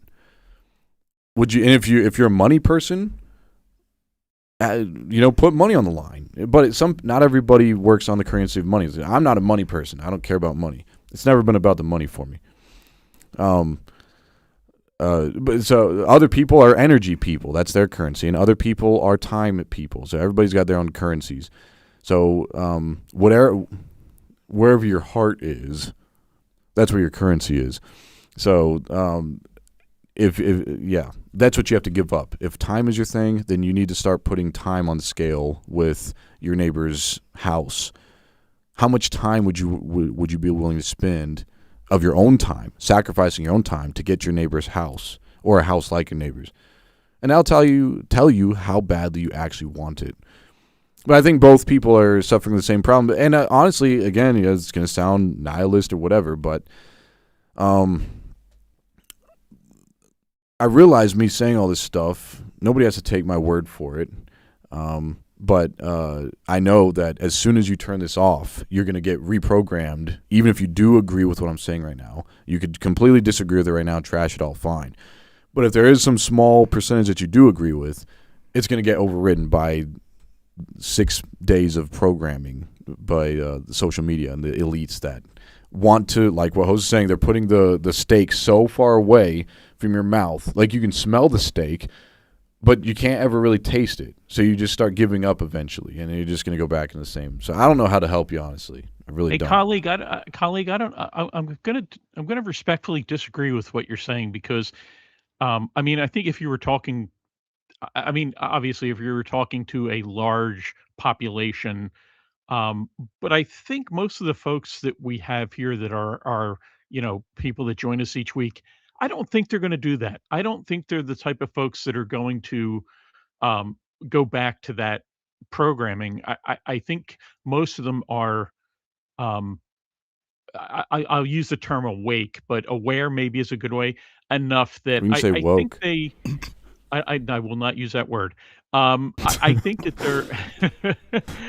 I think they're aware enough that which is one of the reasons why they're here to begin with, is because they are finding kernels of truth in what you guys are saying, and I think they value that, and I think they take it with them. So I think it might be a case of preaching to the choir here, but I think what you guys are saying I think it's important, and I hope that someday you know there's we're reaching more people with this stuff because I think what you're saying could help a lot of people out there that are in this kind of hopeless the situations where they feel like there's nothing else or they can't do anything else or they're at the end of their rope, and I think some encouraging words would mean a lot to them. So I wish we could reach Well, out to more so people and to clarify, I'm putting myself in the same category. It's just a human thing. I have to make a conscious, even though I'm saying all this stuff, yeah my subconscious, because it's constantly, as soon as, I'm telling you, all day, every day, I want things that don't belong to me. yeah I have to constantly, on a regular basis, reprogram my brain, and I'm making this conscious free will effort. I see the thought, I capture it, and I'm like, I'm going to have to not agree with that thought. And I have to actually reprogram my brain. And I'm not even on yeah it's social a media that conscious much. effort. Yeah. Yeah, but I know that's where it's coming from. Not just social media, but friends you're talking to who are on social media, people that are watching YouTube, Facebook, whatever. You go to Walmart, you drive down the street, you're hit with all these signs, these billboards. Some of them are lit up, some are changing. These are all going into your subconscious mind. You're constantly being fed subconsciously all day, every day. You're being taught, reprogrammed. So I just have to make this conscious effort to reprogram. Now, if you guys are doing that, that's good. But I'm just saying that's something I do. But nobody's immune to it. We're all humans. So Yeah. my point isn't to negate reality. It's what do you do in the midst of your reality? Like I was saying in the beginning, the very beginning. We want to just eat the steak. We just want to eat the fake steak. We don't, it gets to a point to where you get frustrated. It's like, how much am I going to fight? Tired of fighting, or you can call it that, reprogramming. We're tired. Like it's so exhausting. It's like at some point you just want to just eat the steak and so just give me the fake steak because it's tiring. And I think, like we've been saying, it's the objective. The goal is for you to capitulate so then they can ultimately do whatever they want. So my whole thing I've been trying to say is, at least this works for me, and this honestly works, and this is why I have my mentality. And maybe it's not. Maybe it just doesn't work. Maybe I'm just this weird person. I have to break every solution. Like I said, every human has an innate thing. Your car breaks based on your skill level, right? Whatever you know. Every guy's probably going to open the hood. And they're just going to look for basic things like, oh, is there a water leak or something? Do I hear some noise? Whatever it is, even if you don't know anything about a car. It's just innate. I want to try to fix this. But then it's capped. And that capping point is where my mind starts to break things down to first principles or restructure the frame to something incremental to achieve. And as long as I can do that, there's always, I'm going to force it. Oh, there's another way. Oh, there's another way. Oh, there's another way. And I'm going to keep doing that incrementally. And of course, that's based upon how much I care about something. But that's how I achieve it. And again, maybe I'm just some weird person. But that's literally what I do. It doesn't matter what it is. Like, it could be anything in this planet. I stop and I say, what do I know? What can I do? That's the first thing I do. Is what do I know and what do I do? And I will start acting. I'll start doing something. And as every human being will hit that cap. I'm not sure. Instantly, I start thinking, how can I look at this in a different way? And I want to find out if I can do it incrementally. So if there was like a problem in the car, I'm going to start doing little things. Maybe I'll disconnect this hose. Maybe I'll disconnect that one. And I'm just going to start incrementally doing things I know I could do to solve this problem. But this can, for me, this applies to everything so I can have it achievable. If I start thinking the end goal is to fix the car, I'm probably going to give up because that seems so far away from me. So I have to reduce everything down to incremental actions that I can do right now. And what I've learned, and again, maybe it just works for me, the more I make things small, distractions go away. I'm not thinking about scrolling on TikTok. I'm not thinking about calling my buddy to see what he's going to go eat for dinner next month. If I make things small because I can do it now in the next 5 minutes, I'm not distracted. So now I can achieve this thing in the next 5 minutes, 10 minutes, and I start doing things. Oh, that doesn't work. I'll do something else that takes about 5 minutes. I break things down incrementally so I don't get distracted by the hopelessness. The hopelessness is what makes you capitulate back to social media, entertainment, anything to distract you to saying, I can't do this, so who cares? So let me go back to the programming. You have to keep things within a framework that you can do something that's achievable really in a short time frame so you don't go back to the hopelessness. That's all I'm trying to say is you have to stop thinking about the end. You have to think about this little increment so you don't give up. Because if you think about the end of the race, you might already give up. You're like, that's too far. It's too big. I don't know. That's too big of a problem. So you got to break this problem down into little things so you can do it without getting distracted. At least that's what works for me. And I would say it's the same thing when it comes to looking at the world and looking at the government and what it's doing. It's like if I think about too big, wow, I'll come up with some crazy conspiracy. But if I think about something on my smaller level, then I can say, oh, that makes sense. I can change this little thing. I can change that little thing. And then I'll try to do it because it only takes 5 minutes. But if I think about something that's probably going to take a week, like I got to go to the gym for the next month, I probably already quit. Like I already quit before I even signed up. But if I start thinking about, I'm just going to go cut my grass I'm just cut the grass today. I'm just going to go cut the grass right now. That's all I'm going to do. I'm just going to cut the grass. I can do that without getting distracted.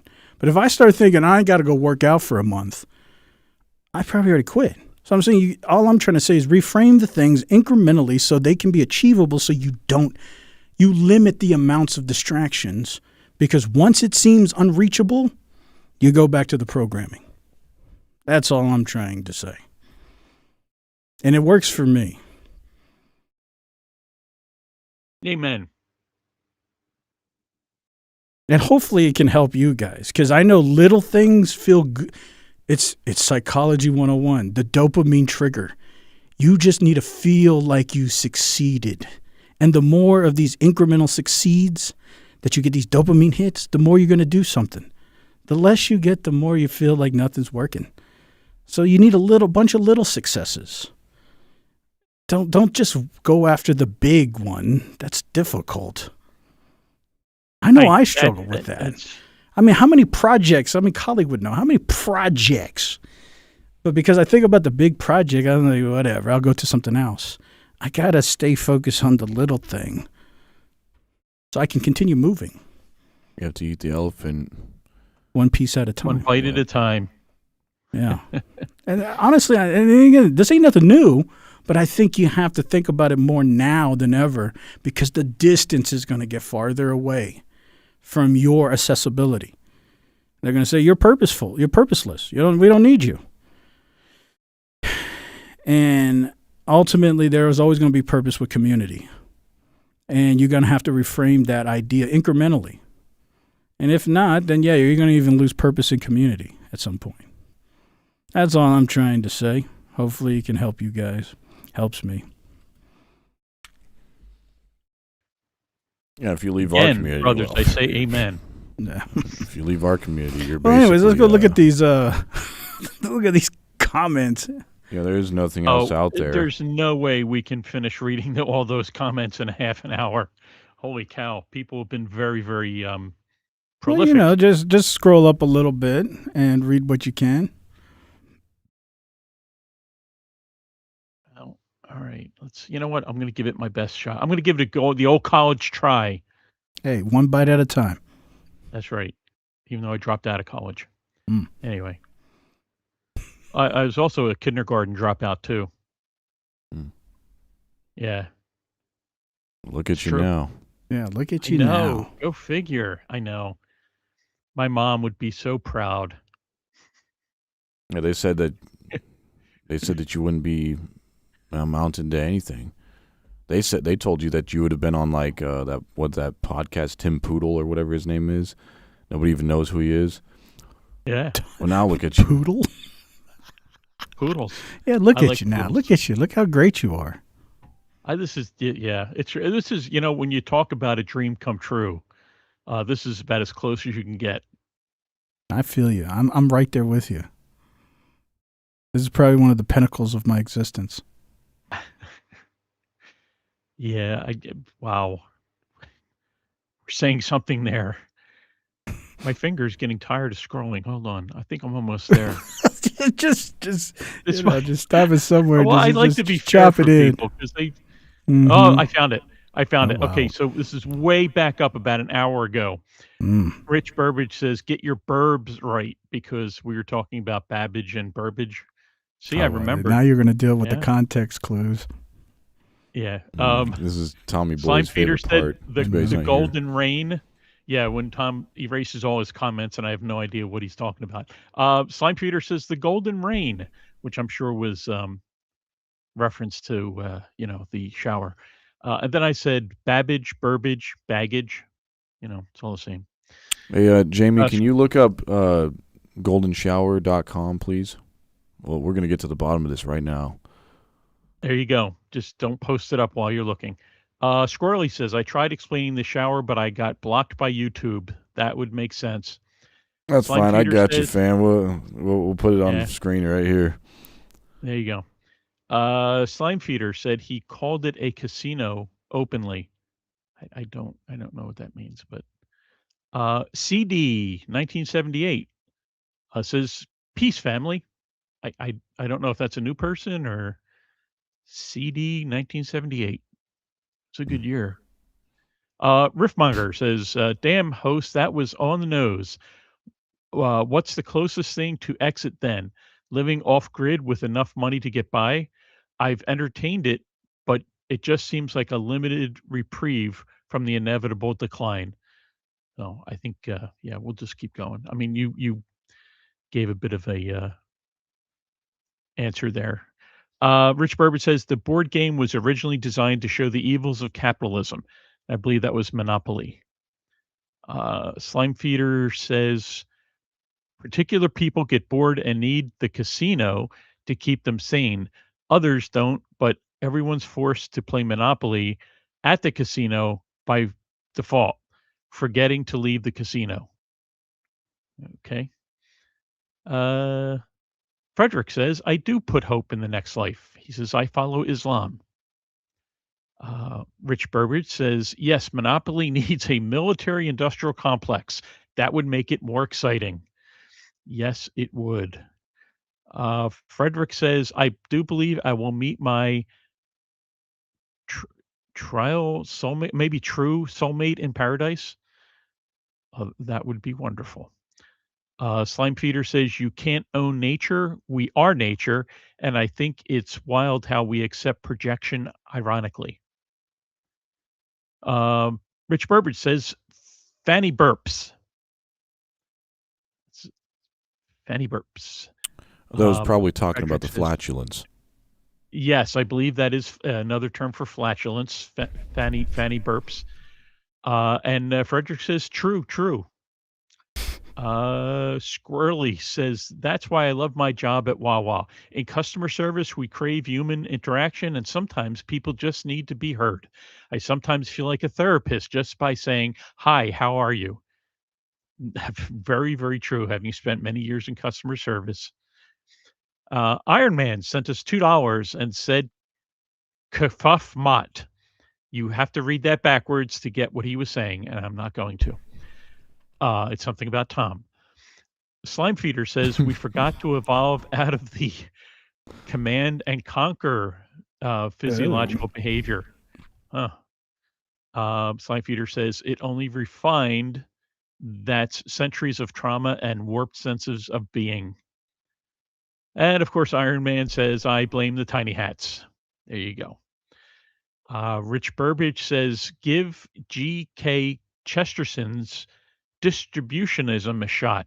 Scale down capitalism with small community oversight to help prevent abuse. Sounds pretty educated suggestion there from Mr. Burbage. David Zerm says, host, what was your dad's name? Hoster. Hoster. Slide Feeder says, preventing abuse is so complex. Bean Burrito says, host dad's name is Dictator. No, Director. I'm sorry, Director. Director. I said it's Host Senior. So there you go. Noah Cloud said, what's happening? And I said, what you know, Noah? It was a bad pun. I'm sorry. Slime Feeder says, reframe and refine your psyche healthily or lose your sanity. True. Riffmonger says, I'm trying, Slime Feeder.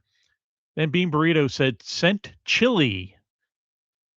Bean Burrito said, it's chili time. And I said, I grow chilies in my backyard. And Burrito said, you're a lucky man, Elder. And I said, it's not a big yard, but it's just big enough for a few plants.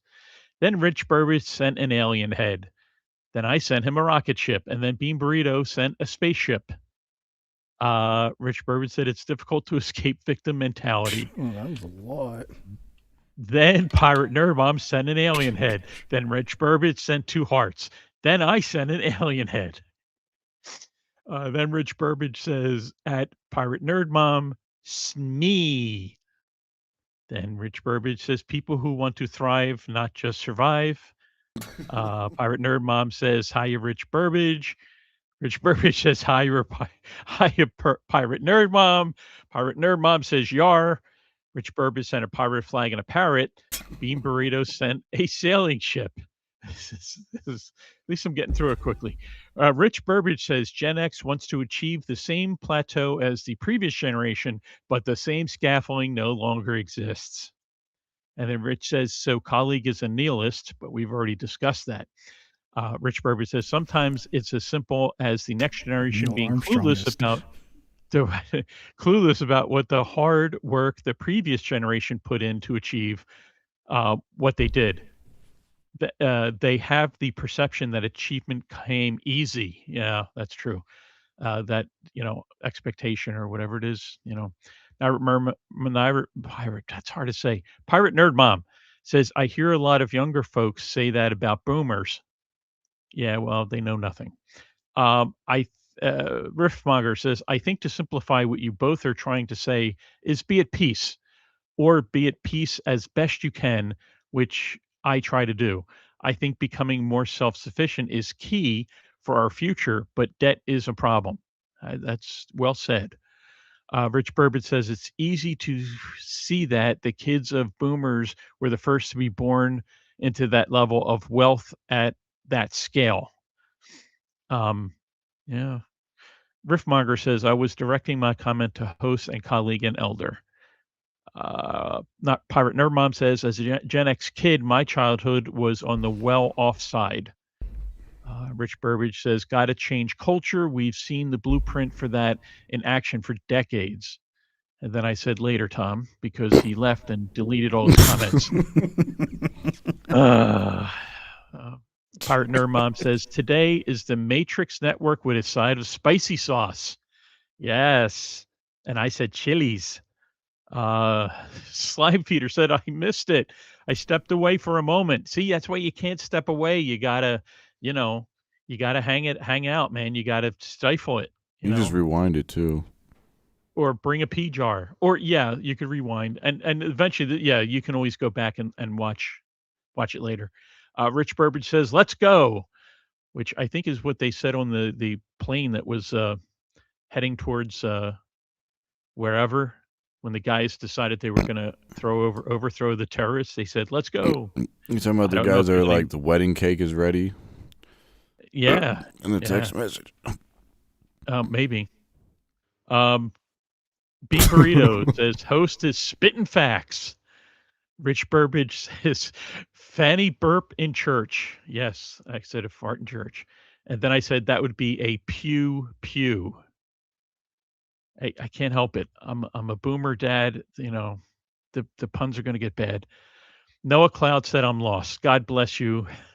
I think most of us were in some form of being lost. And then, of course, David Zern says, or you goon all day. Yes, you get tired after a while.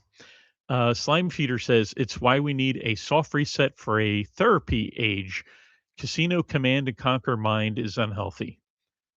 Rich Burbage says, yes, victimhood is still gaining ground. The paper pushers will be the ones to suffer in the AI tech revolution. Riffmonger says, I think I need to trade my mortgaged future for a free present. I don't want to check out, but I'm tired of the financial treadmill routine. Noah Cloud says, I'm confused at what points you guys are trying to make. Rich Burbage says, they don't know yet. And Slime Peter says, the gravity of ideas and realities of the debt are too traumatizing psychologically. And then I was saying how to get off the merry-go-round of the system.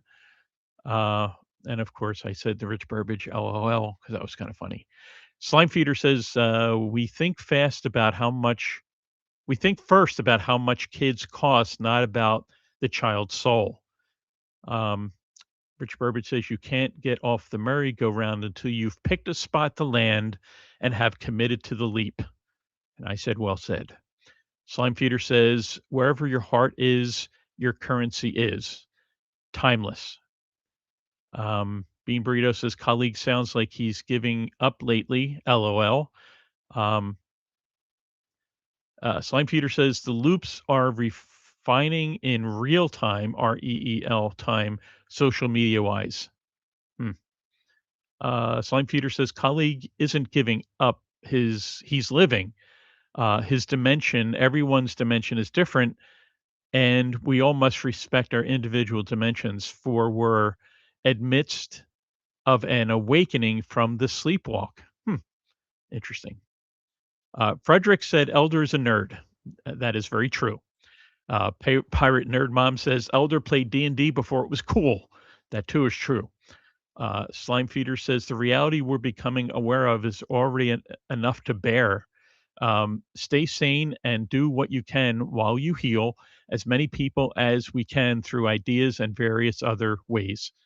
There's some good stuff out there today, man. This is good. Rich Burbage says Elder is also a scruffy nerf herder. And I said, who's I need scruffy? that. Frederick says, how many It's a ads on an meme. average American sees a day? Slime Feeder says ads are toxic. Pirate Nerd Mom says scruffy. Bean Burrito says this episode is sponsored by Mountain Dew or something. Yeah, then I said who's scruffy? Rich Burbage says marketers tell us that we see around 5,000 ads a day, 4,000 to 10,000 by some estimates. Frederick says he questioned is who's glazing now.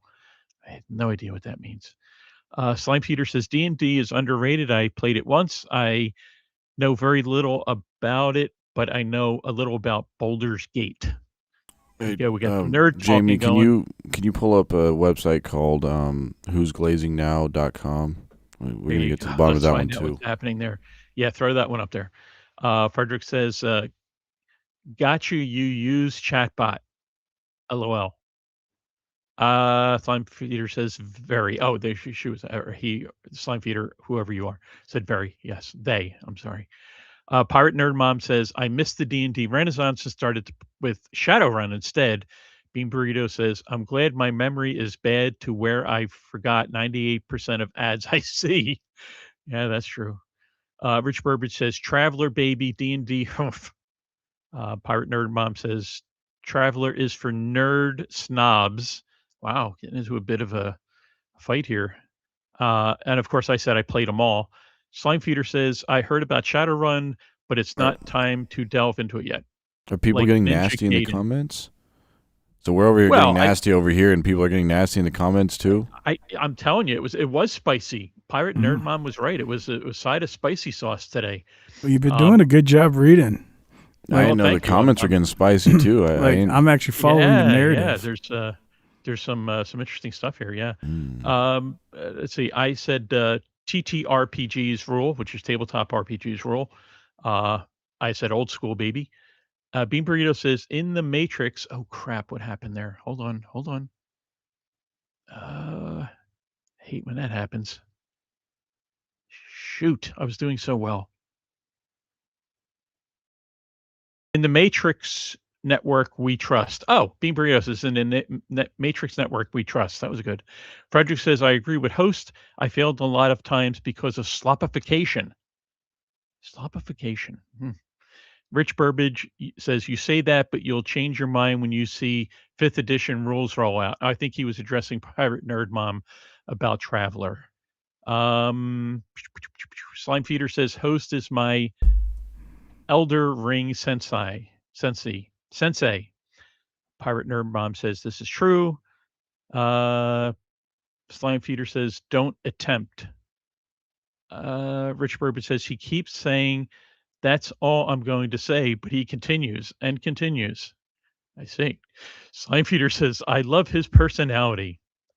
Slime Feeder says I love everyone's personality. Rich Burbage says Tim Poodle and Slow Rogaine can't compete with the Matrix Network Live. Well, thank you, Rich. I appreciate that. I'm sure the guys do too. Maverick says, great show, good conversations. Thank you, Maverick.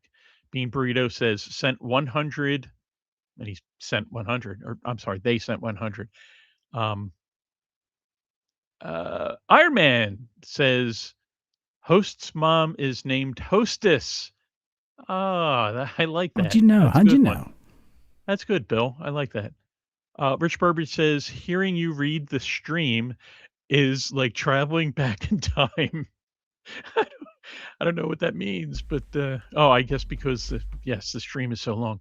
Noah Cloud says, I think people have forgotten how to think generationally. Real change happens over generations.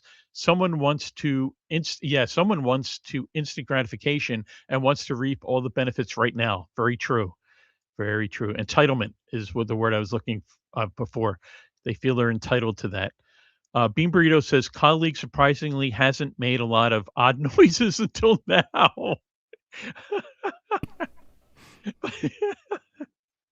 Wow. Okay. All right. Let's see. Maverick says, yes, we love it here, applying the conversations to reprogramming. Jeremy Henneberry says, Simon says, put in that go live link. Yeah, because you'll have about 10 minutes, but we'll see what we can do. Slime Peter says, yes. Bean Burrito says, sent clutch with a little clutch. Bean Burrito says, Elder coming in clutch with catching up on the chat. Thank you very much. Jeremy Henneberry says, Elder dropping it like it's hot when picking it up like it's not. Thank you for the compliments, everyone. And Slime Feeder, the last comment with hostess and many, many laughing emojis. And there you have it. Man, you actually did a very good job. Thank you. I need a drink.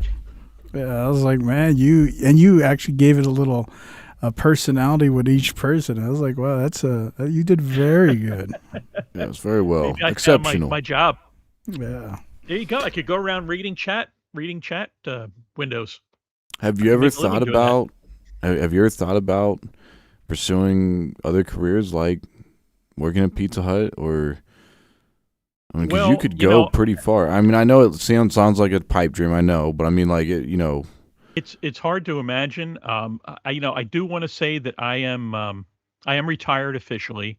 So anything I do, if I go back, it'll probably be part-time, but maybe I might consider Pizza Hut might be an angle. I don't know.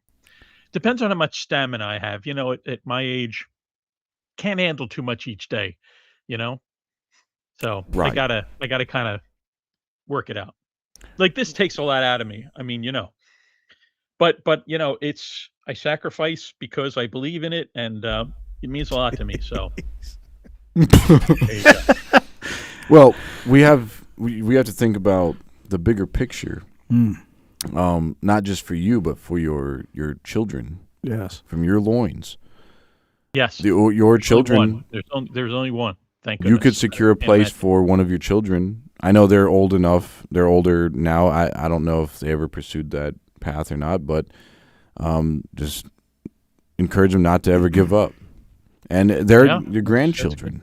Like if you can, you just have to lock in. Yeah, But I guess not you, but I mean them. But it's never too late to start teaching your kids that. That's true. I think we're really kind of driving a bit into fantasy zone here, but I do appreciate your words. I do have 2 cats, which take up a lot of my time.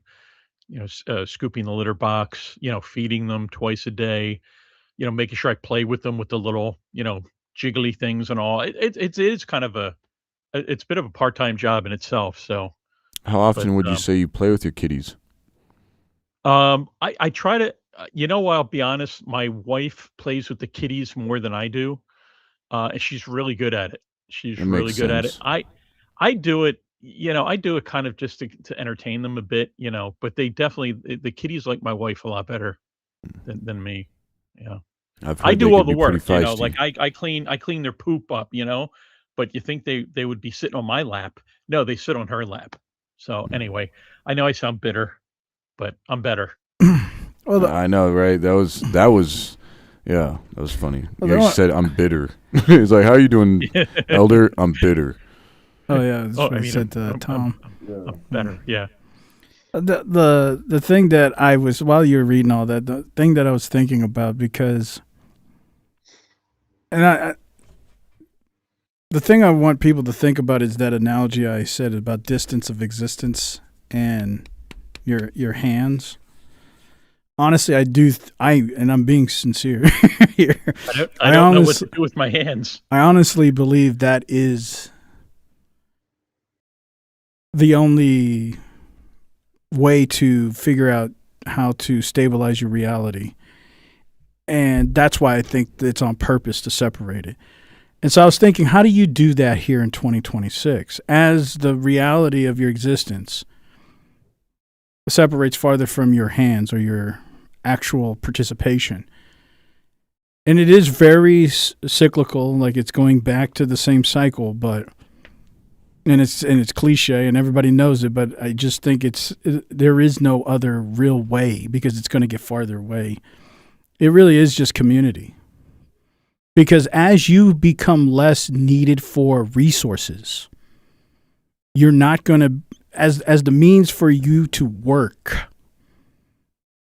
goes farther away from your hands, until you touch something and there's something interactive to make you pause. See, the whole point of this is pausing. Like when you touch a tree or a plant or you do something, you are connected with that action. There is an action connection to your thing that you're doing. Even scrolling, right? There's a thing. That's why you're stuck scrolling. You're physically connected to your reality. As you get farther separated from your work or your purpose, from your hands, that you interact, you're going to become more distracted. And so I really do believe that, as redundant as it is, you're going to have to focus back on a way to get real into your reality. That doesn't mean you ignore technology and everything else. But the more that this becomes consistent, like there's more people around you and all of that, you hear more of this. And then this becomes more real. Conversation becomes more real. And yeah, of course, you're going to hear other things. You're going to watch social media and all this stuff. But that, if you can have this community more prevalent than this, then maybe there's hope to allow this to saturate your mind more than this. But this has to be more consistent. Like you have to be physically, because you're not going to physically work. So now you're going to have to physically build the community. And I think that might be the only last thing that you can physically touch and feel like you have a hand in is community. I think Rich Burbage agrees. He said BLTC, and he said, if you know, you know. BL. It's the bacon, lettuce, and tomato community. And that's what we're trying to preach here. Is that an analogy for something? Bacon, lettuce, and tomato. No, but it sounds delicious. It's just straight. Okay. Yeah, it's nothing but a thing. Yeah. That to me, that's what I felt like. Like I was trying to picture myself where I had no job. Everything has been replaced. I'm sitting in my house. I can do anything, but I'm not needed for anything. Yeah, you're sitting there. Just not needed. Like I don't like playing Xbox, drinking a mimosa. It's like, man, this sucks. No, I was like, I don't know. Yeah, I guess maybe that's just like me. I want to feel purposeful. Like I want to be needed. Like I want somebody to. I want to help somebody. I want to feel like I can satisfy some kind of function. Yeah, you sound a lot like my ex-wife. And and I'm like, I don't want to live in a world where I'm not needed. Like nobody needs me. I don't have a function. I was like, how do I fix that when everything's like, we just don't need you. So go do whatever you want. It's like, but I want to be useful. And how do I fix that in a world where I'm not needed? And the only way I can visualize myself is I have to be in a community where we feel like the need is each other in some form of human interaction. Because if you think about a world where every other thing has been taken care of, you don't need, and again, you're just fantasizing, a world where everything was taken care of, what do you're not needed. You don't need to be here. And so, I don't know, it sounds really like we're going back in time. But I think if you lose that total need, like you need to be needed, I think that's the lowest of lowest places. Like nobody wants you, nobody needs you. They even wrote a song about it. I need somebody to need me. There's love. I want somebody to want me. To love. Yeah. Love. But I think that really is, as weird as it is I think it's just it's going to be more and more prevalent, and if not, yeah, I think it's a hard place. I don't know if you guys feel that way, but I want to feel needed, and it's not like acceptance, like almost like I want to feel like use me, like I'm here as an asset, I'm here as a tool. It's like if you need me here, if you need me there, I actually find gratification in people saying help me, and yeah, sure, because I feel like I have a purpose, I have a function. I don't want to live in a world where it's like, yeah, we don't need nothing. I guess I'll tell you the same thing I told my ex-wife. You know, forget about 2 of their jobs. You can completely quit 2 of the jobs. Keep one of them. Forget about that, and you forget about running over the kid's bike. Forget about it all. You are special, and you are needed, and we're gonna make it through this. Yeah, and then they're like, well, what do you need me to do? Go to work. Wait a second. Did you say that was your ex-wife? You said that was your ex-wife said that. Well, yeah. Well, yeah. I get the humor in that. I don't know if anyone else did. Well, whatever it is. It's not meant to be funny. It's just, it's real. Well, the more bigger your community It is was in real funny. life, the more you can help people. And I think that's where the end game is to fix a lot of this purposelessness. We're going to have to build real physical communities more. We can't accept the digital communities. That's what she did. She took the house. She took the kids. She sold the bike. She sold the RV. And she went and joined a community. A commune, actually. Yeah, it gets weird, and it feels like we're recycling here. Well, that's what I told her. I was like, Did she go Amish on you? something like that. It wasn't an Amish commune. It was a different kind of commune. It was a piece of land out there. There's a bunch of people out there, but well, at least they're gonna enjoy my stuff now. But it's about the community, and I agree. Yeah, because then you can share the things that even if they're redundant, you can appreciate each other. It's like, all right, well, yeah, of course we have robots that can plant stuff, right? But now you can just appreciate the young children. Like, they don't know that there's robots yet, or maybe they do, but, it's like, why don't you hang out with these people, and we're going to just – it's like you got to cause this thing where there's physical – your physical touch is correlated with your purpose. And until that starts becoming closer. That's what I told her. I was like, stop hanging around Jim. And touch you. Yeah. Wait, no. I don't know. But she didn't want to stop hanging around him. Yeah. And I thought things were suspicious. But he stopped touching you. Well, kind of. I mean, yeah, but that's beside the point. She kept on hanging around. I told her, I warned her. I was like, look, Jim's no good for you. You already know he's part of that commune out there. And, at first, they work their way in, of course. And you don't look like you believe me again, but, Oh, I believe you. Anyway, I should be a lot more serious about this. Yeah. Is that your serious face? I'm trying to put my brave face on. Good luck with that. It's hard because host is looking at me, and as soon as I look at him, that's when I start doubting everything I know. So I'm, it makes it feel not real. Maybe it's all implanted. Maybe it's it's all about fake, community. Colleague. Maybe it's all fake, colleague. Maybe it's all just implanted memories. From? I don't know. I mean, where do implanted memories come from? I don't know. Well, that's what she told me. She was like, "Look, those pictures on your phone and all that stuff. Those weren't real." She swore that somebody's lying to you, colleague. And I told her I really don't think so. And we'd go back and forth on this, and I was like, not in front of the children, but she did it anyway. Yes. Yeah, that's. Thank you for sharing that. Yeah, sure I can't look at So host when I'm so trying she to didn't talk. make it back. No, I never saw her again. It's been 14 years, and she's still, as far as I know, she's gone rogue. Would you get married when you were 13? Holy cow! No, you didn't know he's like 92. He took that pill. He looks really good for his age. Well, thank you. We'll have to start calling him elder. I don't know. He's had at least 6 wives. His or someone else's. I can't speak on that.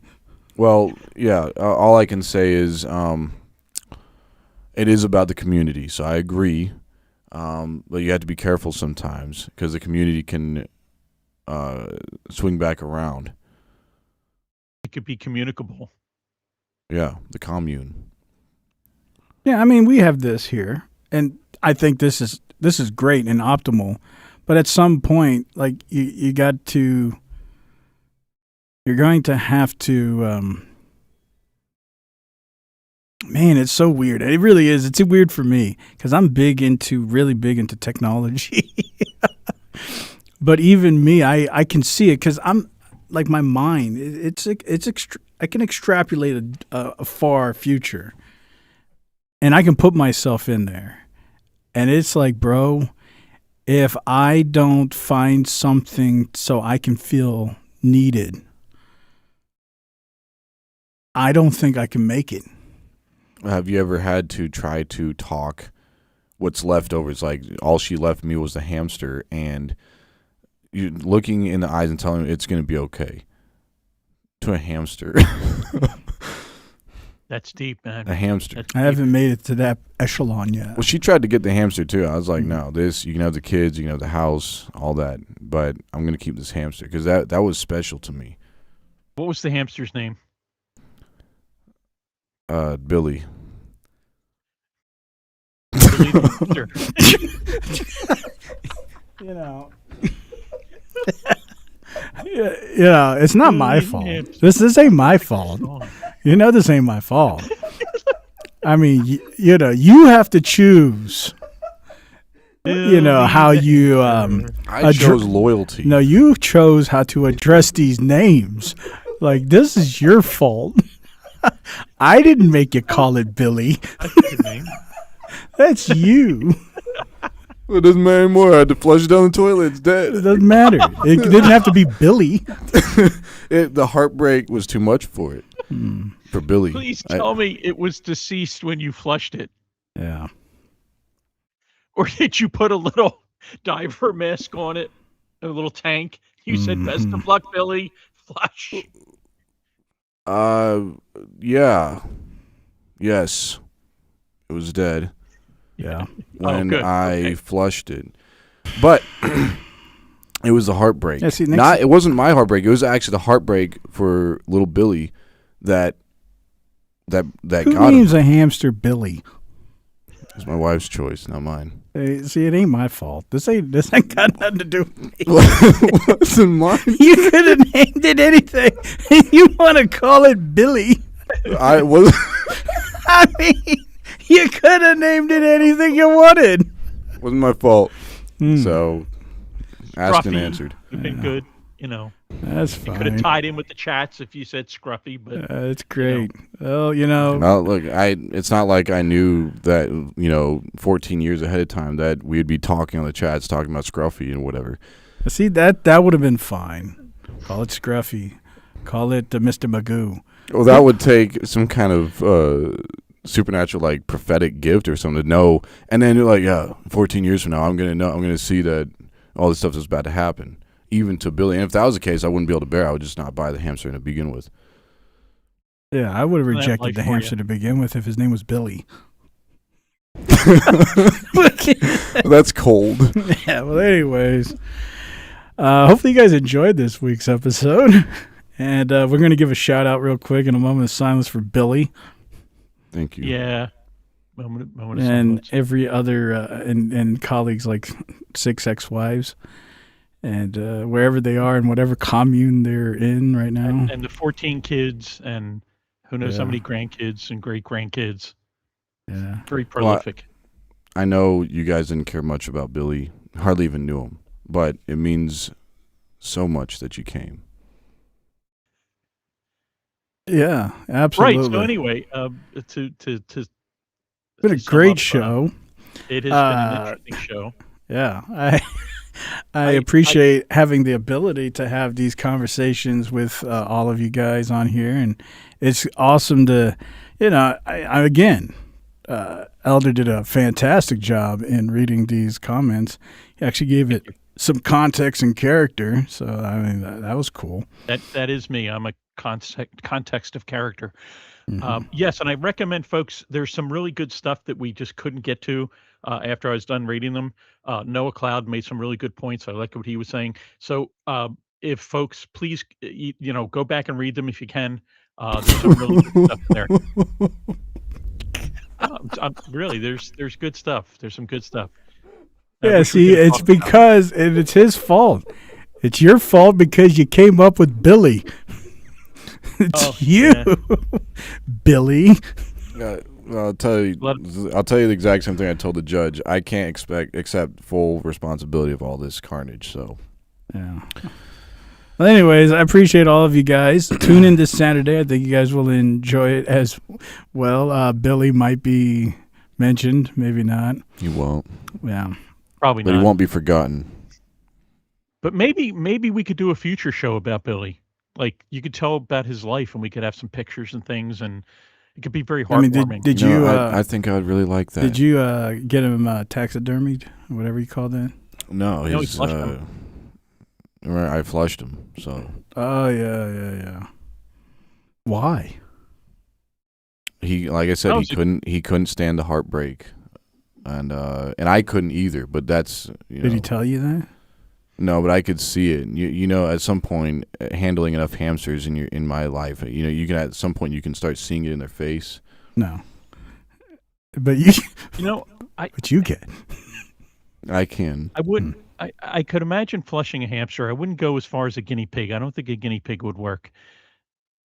Definitely stay Right. away from cats and dogs. Yeah, Yeah.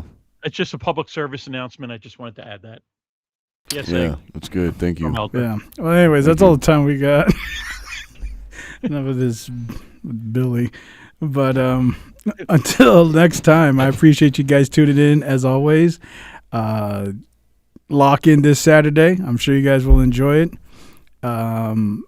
And if you haven't yet, like the video, subscribe to the channel if you haven't, and consider joining and becoming a member.